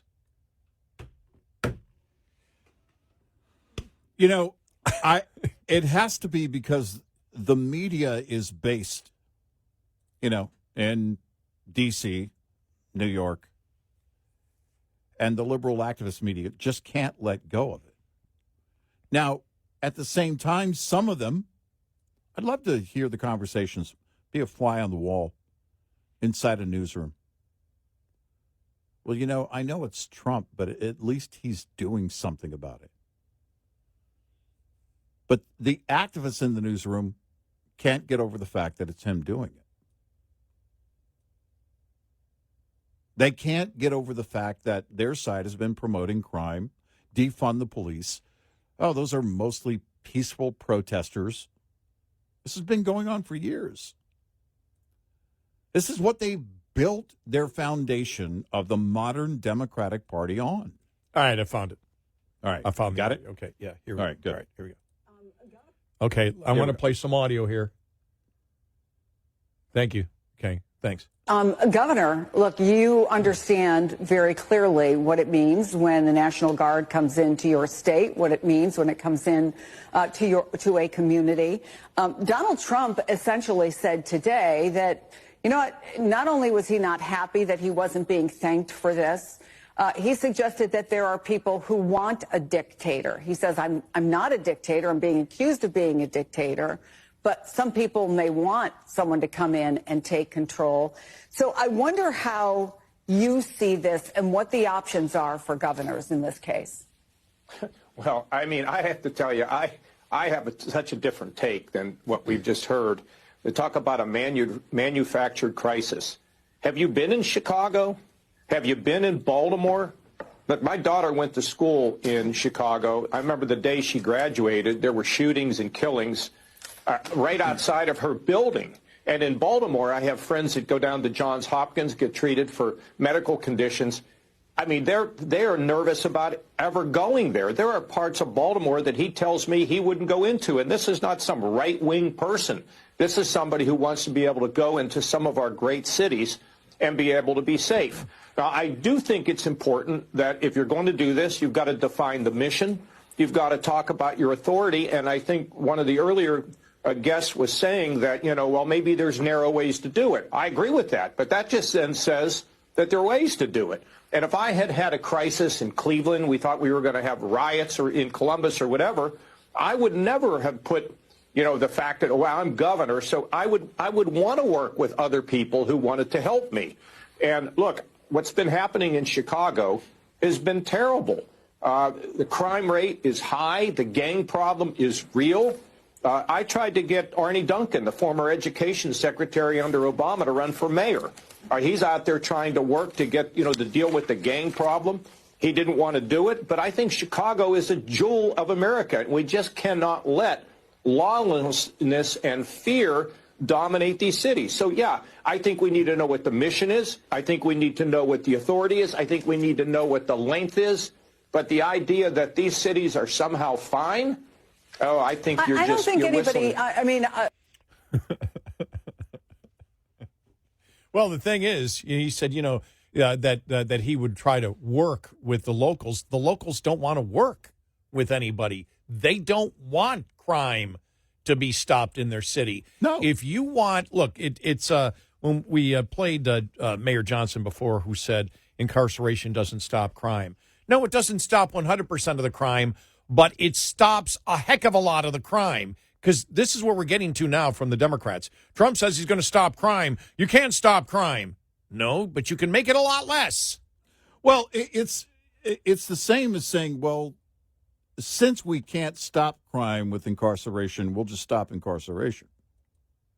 Well, and since we can't stop all crime with police, let's defund them. Right.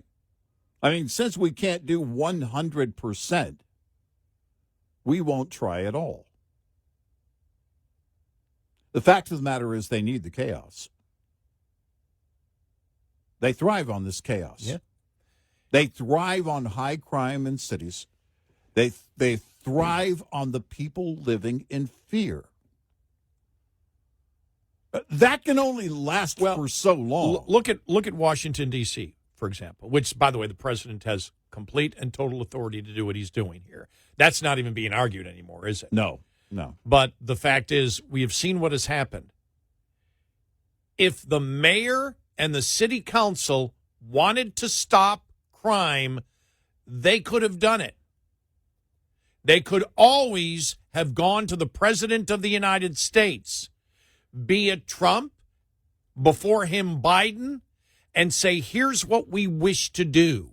It's the same thing as the border. You can have a better city if you wish to have a better city. Yeah. We have seen now, and this is the fear, the fear that they have is a fear that you've seen in D.C. It's working. Yeah. You can drastically reduce carjackings, drastically reduce murders, drastically reduce gang violence if you really wish to do it as a government. They don't want Trump to be able to do it because if it works, boom. Yeah, if it works, it's on them to take right. it over and to keep, that success story going, and they don't want to do that. And why? Why wouldn't you want to stop crime in your city? We know it can be done. We know you can drastically reduce crime. Because now the thing is, I saw that, people think, Republicans think you can stop crime completely. And by the way, I don't know if they actually use that voice or not, but... yeah, I think it's a good one to go with. You guys think you can stop it completely. You can't stop it completely. Well, of course you can't stop anything completely, but you can drastically reduce it so people feel safe on the streets. We know that. And so why wouldn't they? Because you cannot continue the victim-oppressor narrative. No. If you solve problems, if you solve the problem of crime, if you solve the problem of a better economy, you can no longer use you're a victim and will always be a victim. Because otherwise we know you can drastically reduce crime and make places safer. I remember New York in the 70s, and then when Remember when Giuliani got in and everything Right, else? And right. remember how in the 70s and 80s, the crime was terrible. He was able to clean it up. It can be done. Oh, yeah. And it can be done constitutionally. Right. We know it can be done. The Democrats have made a choice not to do it. They want their law-abiding citizens living in fear. Yep. They care nothing about the assaults, nothing about the murders, nothing about the carjackings. They don't care. They have the ability. They've had the ability all along. Why didn't they stop it? Why didn't they ramp up enforcement? They're going the opposite direction. Defund the police. 866-90 Red Eye. Lines open for your calls. 866-90 Red Eye on Red Eye Radio.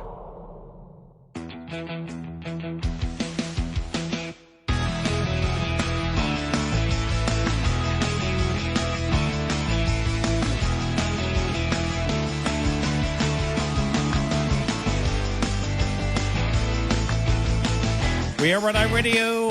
He is Eric Harley, and I'm Gary McNamara.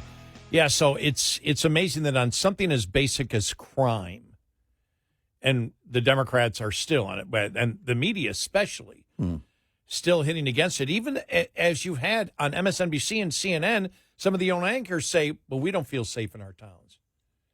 Yeah. And the fact that Trump and the National Guard and the FBI has had such a great success in Washington, D.C., is only going to highlight and bring more light to the fact that the Democrats don't wish to solve the problem of crime. Right. And you sit there and go, well, Gary, that's a terrible thing to say. How could you possibly say that? I mean, come on, you're saying that they're not working in the best interest of the American people.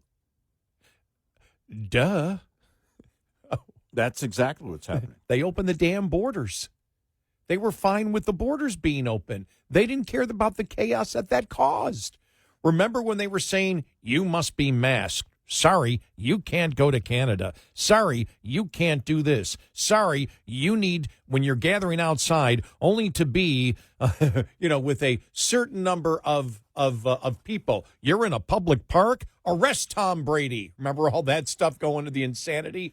Yeah. The southern border, come on in. Well, you got COVID, we're not going to check you. They never cared about COVID. They never cared about anything except having control. Otherwise, they wouldn't have lied to you about so much. The former mayor of Chicago, Lightfoot, only cared about the surge in crime on her block, remember? Yeah. She increased security on her block. Yeah. She doesn't care about yours. They don't care. Otherwise, it's a problem that can be solved. The federal government can help. Yeah. Why don't they say, help us? We need help. Because don't say, well, because they don't want to work with Trump. They didn't want to work with Biden to do that. Nope. They don't want safe cities.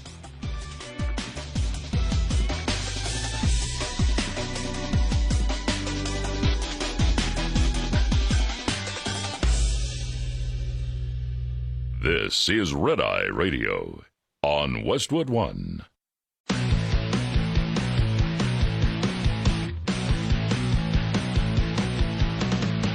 Now, it's Red Eye Radio.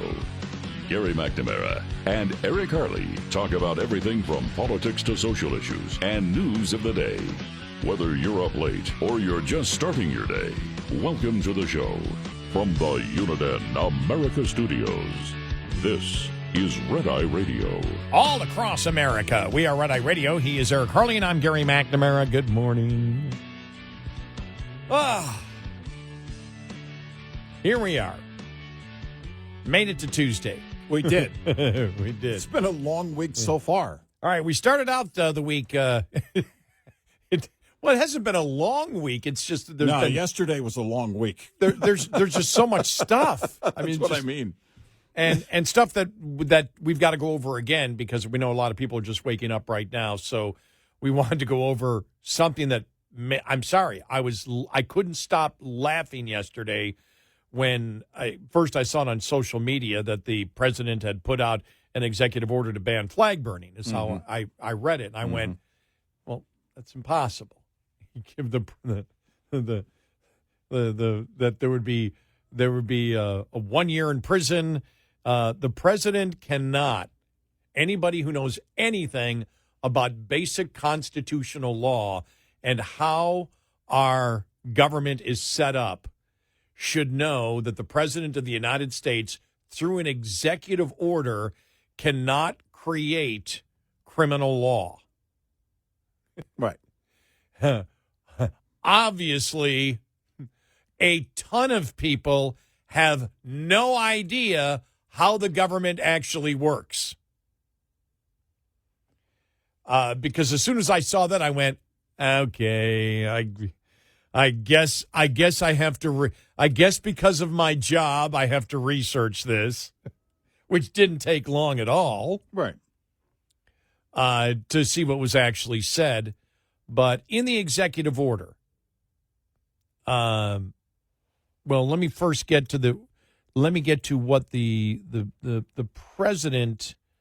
Let me just see if I got the right thing here. What the president said that set people off. Okay. He said what the penalty is going to be if you burn a flag, you get 1 year in jail. No early exits. No nothing. You don't get 10 years. You don't get 1 month. You get 1 year in jail, and it goes on your record. And you will see flag burning stopping immediately. Nowhere in the executive order does that exist. What the president said is in the executive order does not exist in the executive order. Right. You will not get 1 year in jail. There is no penalty of 1 year in prison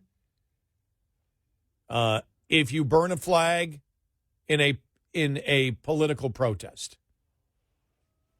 What the president noted in the executive order, and we'll read it right. I read you exactly what he said and then exactly what's in the order.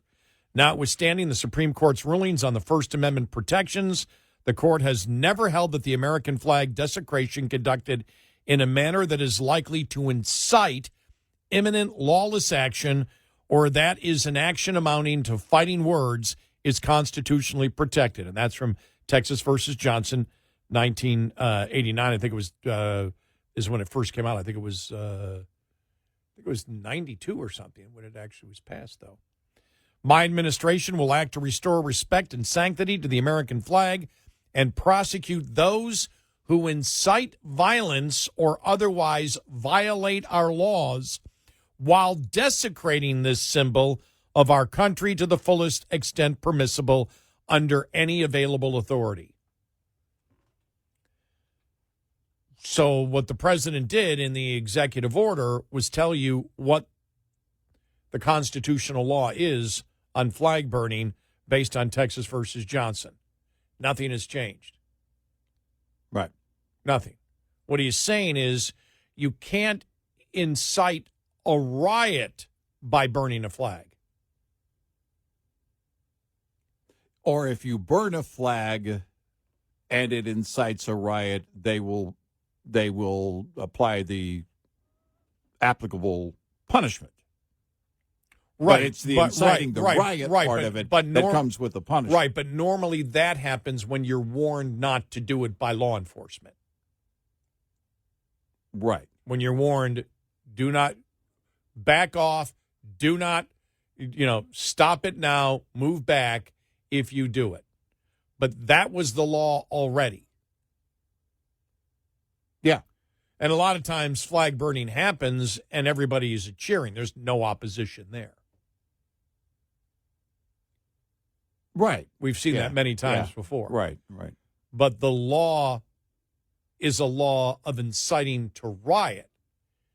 Burning a flag would be another way that you could incite a riot. There would be other things that you could do that might incite a riot also. Yeah. So the law hasn't changed.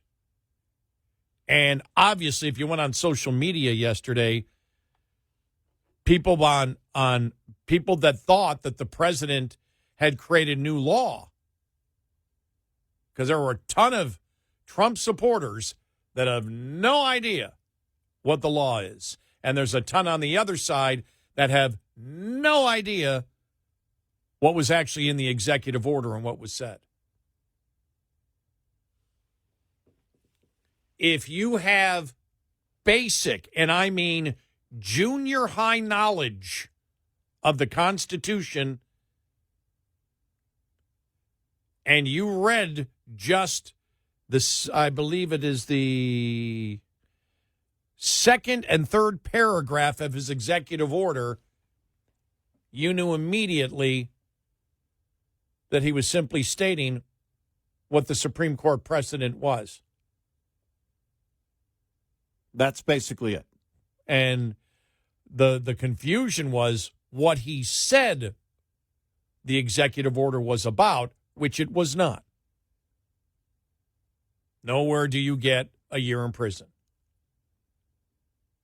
for burning a flag in a political protest. Only if a jury convicts you of inciting a riot.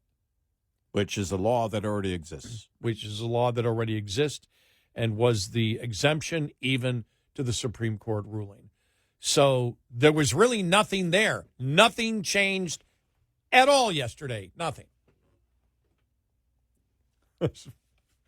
But it did bring me nostalgia from when I first became a radio talk show host, and that was such a huge issue. Well, and it also, of course, will act as encouragement for the left to get out there and burn some flags. Yes. And show who they really are. Well, yeah, well, that's what I thought. When that was actually my first thought, was the political thought, because once I saw it, I went, well, this is nothing. I go, oh, okay. Well, you're going to have the left out there burning flags and go, see, here's the Democrats.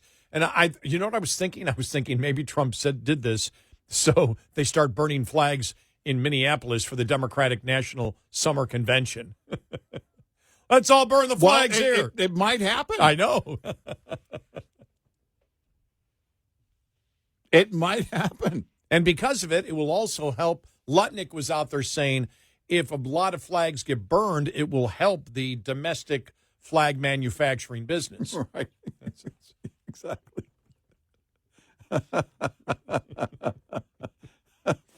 Flag manufacturing's through the roof. The flag index is way up. Oh, my gosh. Yeah. Sales are going through the roof. Better get them now. It's going to be like toilet paper was with COVID. You walk into Home Depot. Where are all the flags? Inflation has skyrocketed on flags. Yeah. There's such a great demand right. on both sides. Sorry, all we have is the ones that have pumpkins on them for the fall. Right. Sorry, that's all the American flags are sold out. But so nothing. So really nothing. It was you could actually look at it and say it was, legally speaking, a nothing burger. There was nothing there. Right, nothing changed. Nothing changed at all. And now you have that combined with the fact that, he's backing away from sending federal enforcement into New York and Chicago. Mm-hmm. And you're going to have Democrats, Pritzker's already there. He's already at the level of, no, you won't. We'll win this, and you're not going to. So you got them promoting crime. How dare you want to do away with crime? And you also have them daring them now to burn a flag. Well, I did like your idea of the pro-crime Hamas float in the Chicago pro-crime parade. Yes. Whether it be burning flags. Right. Pro-Hamas, pro-crime. Right. And you have it, and, basically the entire parade float would be on fire. But I was going to say, you got to, you got to torch the float. You're going to have to, you're going to have to, it's just going to be a collection of American flags on fire. You're going to have, and then that will create a riot, and the Department of Justice will sue. Then they'll send federal officers and in. win. Yeah. Sue and win. Exactly. And they're going to jail. Exactly. For burning the flag? Well, actually, it was a float. Right. It was a float that had the flags on it. Oh, my God. Who sponsored the float? Hamas. Well, okay. Oh, you mean the Democrats? Yeah. But that's where we are. I could see that happening this weekend. You're not going to tell me I can't burn a flag. You're not sending federal officers in here. We're gonna have a crime spree, a state-sponsored crime spree. And then I'll get nostalgia because as they burn the flags, the unions now that are pro-Trump, this will go back. I don't know if you even remember when the construction workers used to go after the Vietnam rioters, and it used to be the Vietnam rioters against the union construction workers. I can relive deja vu from over 55 years ago. Yeah. The construction workers went after well, they didn't know whether to go after, they went after the burners of the float. But if you're burning the Hamas, see that, again, you're wondering, okay, they're burning the flags, but they're also burning the Hamas float. Well. Another conundrum in the day of being a leftist. Oh, man, this is just again,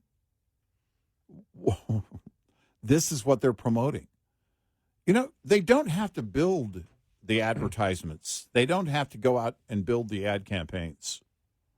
I've been wondering, okay, in 26, what are they going to, for the midterm, what are they going to put in their ads? What are each of the House members going to do? Look, we know what Mamdani's doing for mayor of New York City.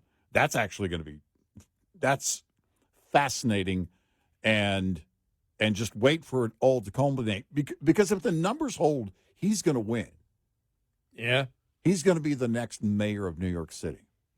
And it's going to go horribly. Because you're going to have city-sponsored everything, basically. Grocery stores, public transportation. Remember when, what's his name before Adams, couldn't get the transportation thing down. They couldn't, there was, the public transportation thing was suffering badly. The subway system was horrible. And remember, it was the actress, Nixon.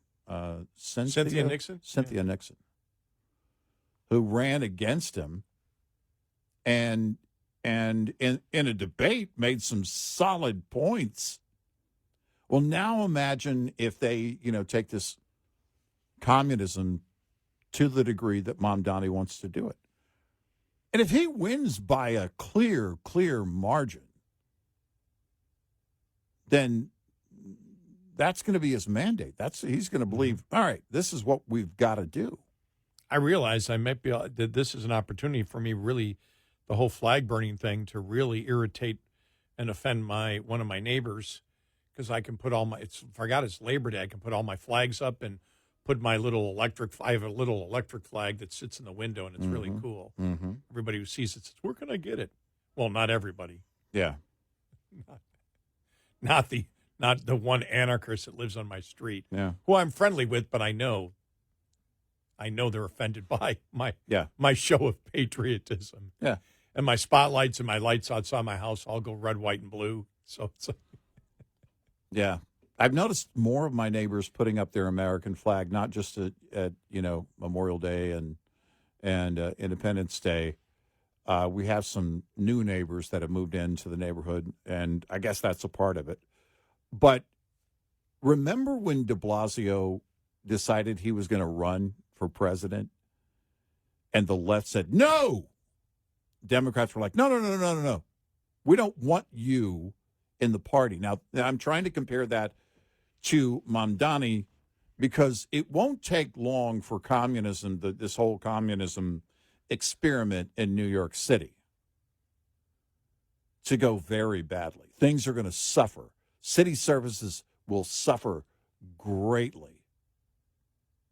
And if the people of New York City choose that, then that's on them. But I wonder how long it will take. How short of a time will it be between yay and we want you out of office? Didn't take long for Adams. Right. Look at Brandon Johnson's Right. numbers. Right. What has he got? 16% favorability rating in Chicago? And de Blasio was Yes, he was exactly. It was crazy how much they hated him. Well, we hate this guy so much. Let's get somebody with the exact same ideology. Exactly. Even more leftist. Even more. And put them in. Right. Doggone it, we're not happy with them either. We didn't do enough communism. We need to go more commie. What's can we up it from commie? Super commie. Super. 866-90 Red Eye. Brought to you by Hot Shot Secret. Hi, I'm Jen Loomis, a transport safety expert at JJ Keller, and I'm here to share a tip on roadside inspections. Drivers must always be prepared for a roadside inspection. This means drivers should always have their personal, vehicle, and company credentials organized and ready, and having any shipment paperwork such as bills of lading or hazardous materials shipment emergency response information organized and ready for the inspection official. Just an FYI, the top 2 violations written against drivers every year, as well as during Operation Road Check, are log general form and manner and log not current. Both are completely avoidable if the driver keeps the log accurate, compliant, and current at all times. Having the vehicle ready for inspection involves the driver conducting daily inspections and making sure any problems that are discovered are immediately corrected. Vehicle readiness also requires the company to make sure that the vehicle is current on all scheduled maintenance and that the maintenance schedule is adequate. This will make sure the driver is being given a sound vehicle to start with. This tip was brought to you by JJ Keller & Associates. Visit us at jjkeller.com. Lines open for your calls. 866-90 Red Eye on Red Eye Radio.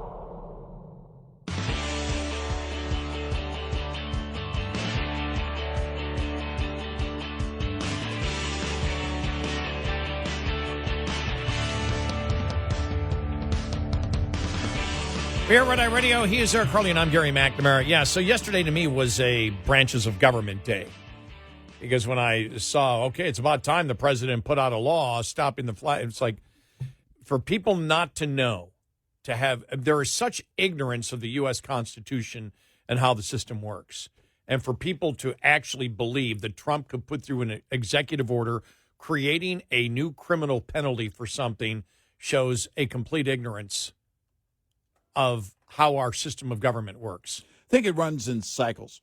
I think we seem to go through this every, 10, 12, 15 years, and it's probably because a lot of people age into it knowing nothing about it, and then thinking, oh, no, this sounds good as a populist, but not knowing the Constitution.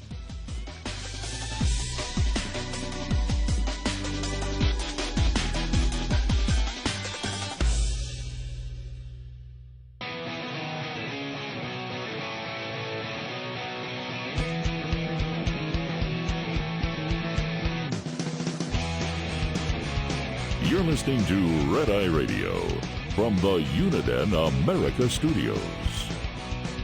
And he is Eric Harley, and I'm Gary McNamara. Welcome and good morning. All right, so the Democratic National Committee is holding their summer meeting. So this is a Democratic National Committee, the Democratic Party, the National Democratic Party. Mm-hmm. And as we told you, they're not changing on any one of their radical issues. They are doubling down on everything, including their evil perversions of children. Here is Minnesota Attorney General Keith Ellison talking about the radical transgender movement concerning children. Dude, 44 times, and we'll sue him 44 more and 44 more after that. And we have sued him for gender-affirming care. Yes, we are not going to scapegoat our transgender community. When you talk about gender-affirming care, there is no reason to sue for adults who wish to have their body parts cut off. They're suing for children to be able to do it. They cannot get over their evil perversions, their filthy, evil perversions, both physically and mentally, of children. It's one of the most disgusting things I've ever seen in American history. How the Democrats and their filthy, evil perversion of wanting to destroy children both physically and mentally. And by the way, Republicans, Speak up about this. Call it what it is. Shocking. This is shocking that how bad it is, and also how they're using it as their political strategy. You're hearing it right here. Yep. On the national level. We're going to keep suing for children to be able to mutilate their own genitals. You know, the thing is they've sort of normalized it already. Remember, we go back, and this goes back a couple of years ago in the sort of the beginning of this when Republicans were addressing it, and Josh Hawley, I mean, well, I'm trying to find out. We're way beyond the inquisitive stage of what's going on in the radical transgender movement. Republicans need to be on the attack and call it what it is, an evil, filthy perversion that adults have to destroy children both physically and mentally. There is no care here. There is no affirming care. There's just the filthy, evil perversion to destroy children physically and mentally. That's what it's about. Call out what it is. Don't soft pedal this anymore. And this should be confirmation of what we have been saying. They're not done. This is the hill they want to die on. Yeah. You just heard it. We're going to keep suing. Yep. They're fighting for this with no end in sight.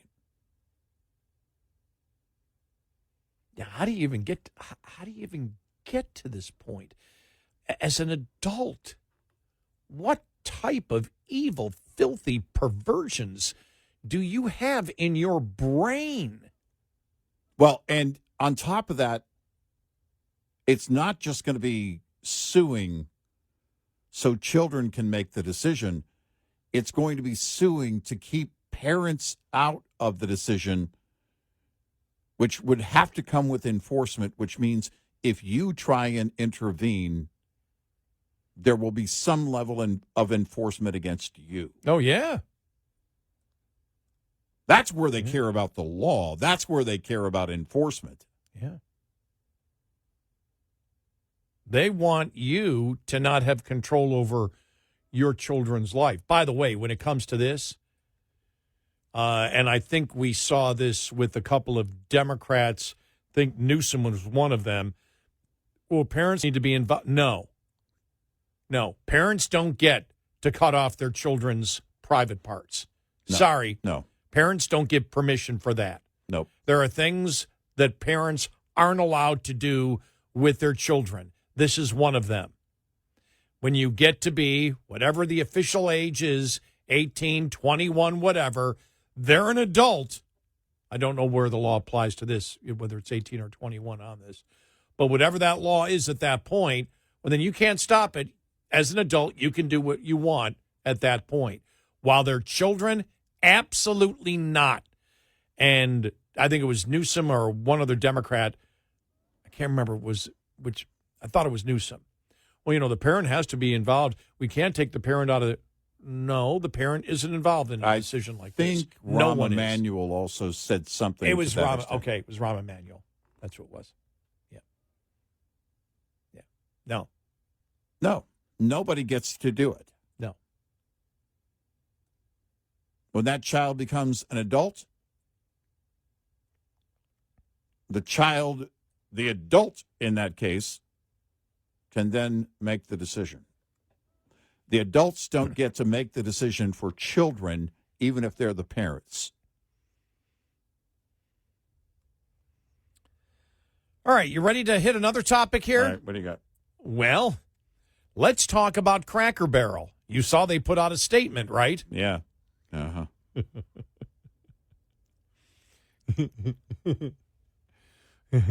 While our logo and our remodels may be making headlines, our bigger focus is still right where it belongs, in the kitchen and on your plate, serving generous portions of the food you crave at fair prices and doing it with the kind of country hospitality that brightens your days and creates lasting memories. You believe it? No. Meatloaf, chicken and dumplings, country fried steak, sides that taste like Sunday supper, and yes, the world's best pancakes. They're still here with a few new dishes joining the menu. Whether you're a longtime fan or a first-time guest, we want you to feel home around our table. Well, I feel like I'm doing a commercial here. We also want to be sure Cracker Barrel is here for the next generation of families, just as it's been for yours. This means showing up on new platforms and in new ways, but always with our heritage at heart. We take that responsibility very seriously. We know we won't always get everything right the first time, but we'll keep testing, learning, and listening to our guests and employees. At the end of the day, our promise is simple. You'll always find comfort, community, and country hospitality here at Cracker Barrel. Uncle Herschel wouldn't have wanted it any other way. Thank you for caring so much, and come see for yourself the country hospitality that makes Cracker Barrel feel like home. All right. Okay. I want to know about that new generation thing. I know. What does that mean? In new ways and look, there are two ways to make biscuits. The right way and the wrong way. But it's, how do you struggle? I just love this here. Cracker Barrel just released this dumb statement where they're basically saying, we hear you, but we're not going to change the logo back, and we're not going to stop funding the all-ages pride events. Right.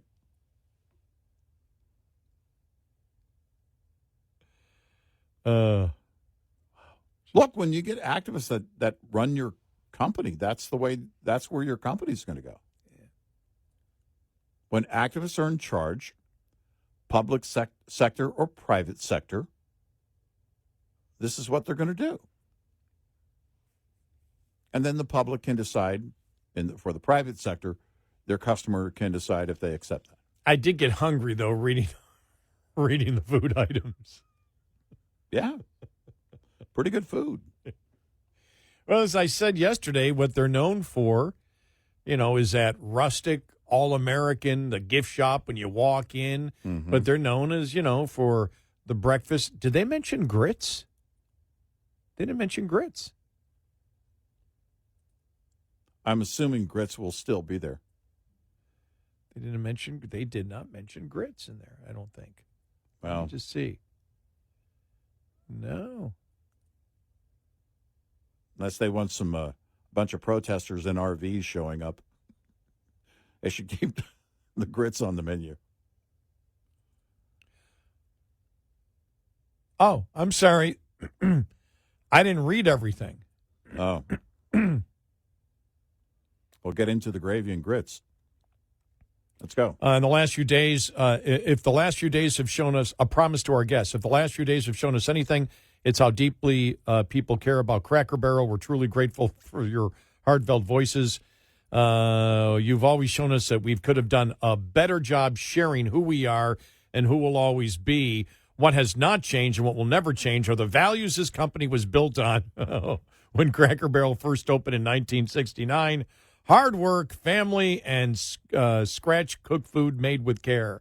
And a place where everyone feels at home no matter where you're from or where you are headed.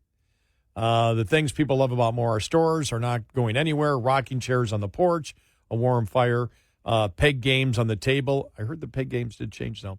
Unique treasures in our gift shop, vintage Americana with antiques pulled straight from a warehouse in Tennessee. We love seeing how much you care about our old-timer. We love him, too. Uncle Herschel will still be on our menu. Welcome back, Uncle Herschel's favorite breakfast platter on our road signs and featured in our country store. He's not going anywhere. He's family. Well, he did go somewhere. He did go somewhere. He's not on the logo. Right. Then I went to I read page 3 and 4. There was that's page 1 and 2. So, all right. I'm sorry. I had clicked on the wrong thing. All right. I love it. You've shown us we could have done better. What do you mean? What did you do?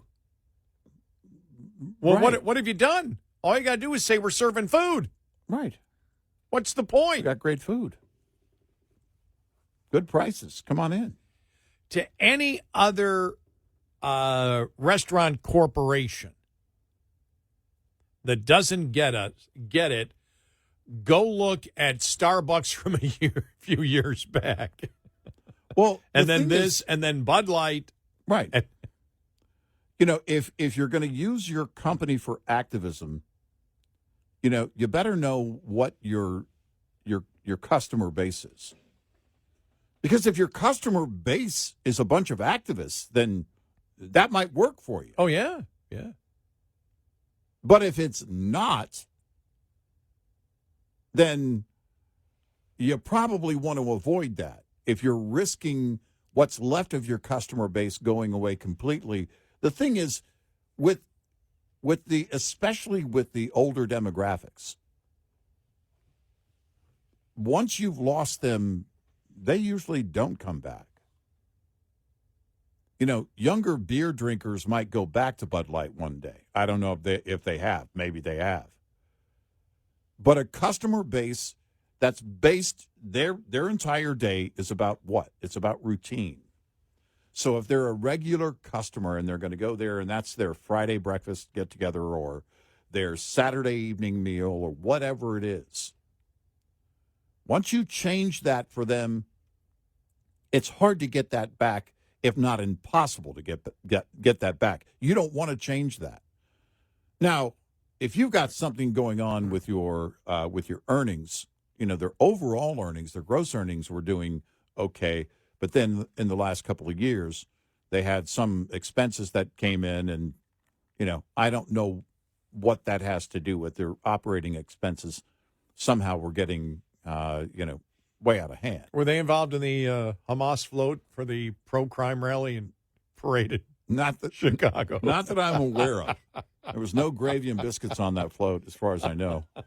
But it's if you go in, you know how to look at your business model and say, okay, our operating expenses need to change here. But the last thing you do is go in and change the tone with your customer base and become something that you weren't before. If you're trying to reinvent the wheel, don't. If I was, and I'm not, but if I was a loyal Crackle Barrel customer and saw this, what would I think of their statement? I would think that they haven't done their job. Yeah, I would look at it and go, it's BS. Yeah.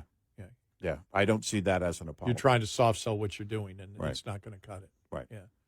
Do they understand that? They will if it changes their traffic in their stores. Well, they understand the reaction. Mm-hmm. I mean, they recognize. I don't know if they understand. They recognize it. 866-90 Red Eye. We'll be right back with more Red Eye Radio with Eric Harley and Gary McNamara.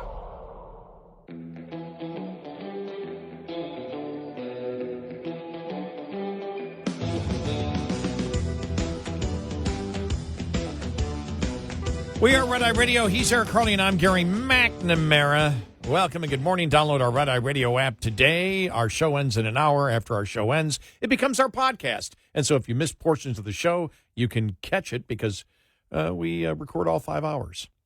And also, if for some reason you can't listen to one of our great radio stations while we're on live, for some reason, we stream all 5 hours live on our Red Eye Radio app. Coming up following the top of the hour, the criticism of Justice Jackson on the Supreme Court, even from the other liberal justices. Yeah. Great stuff. Coming up.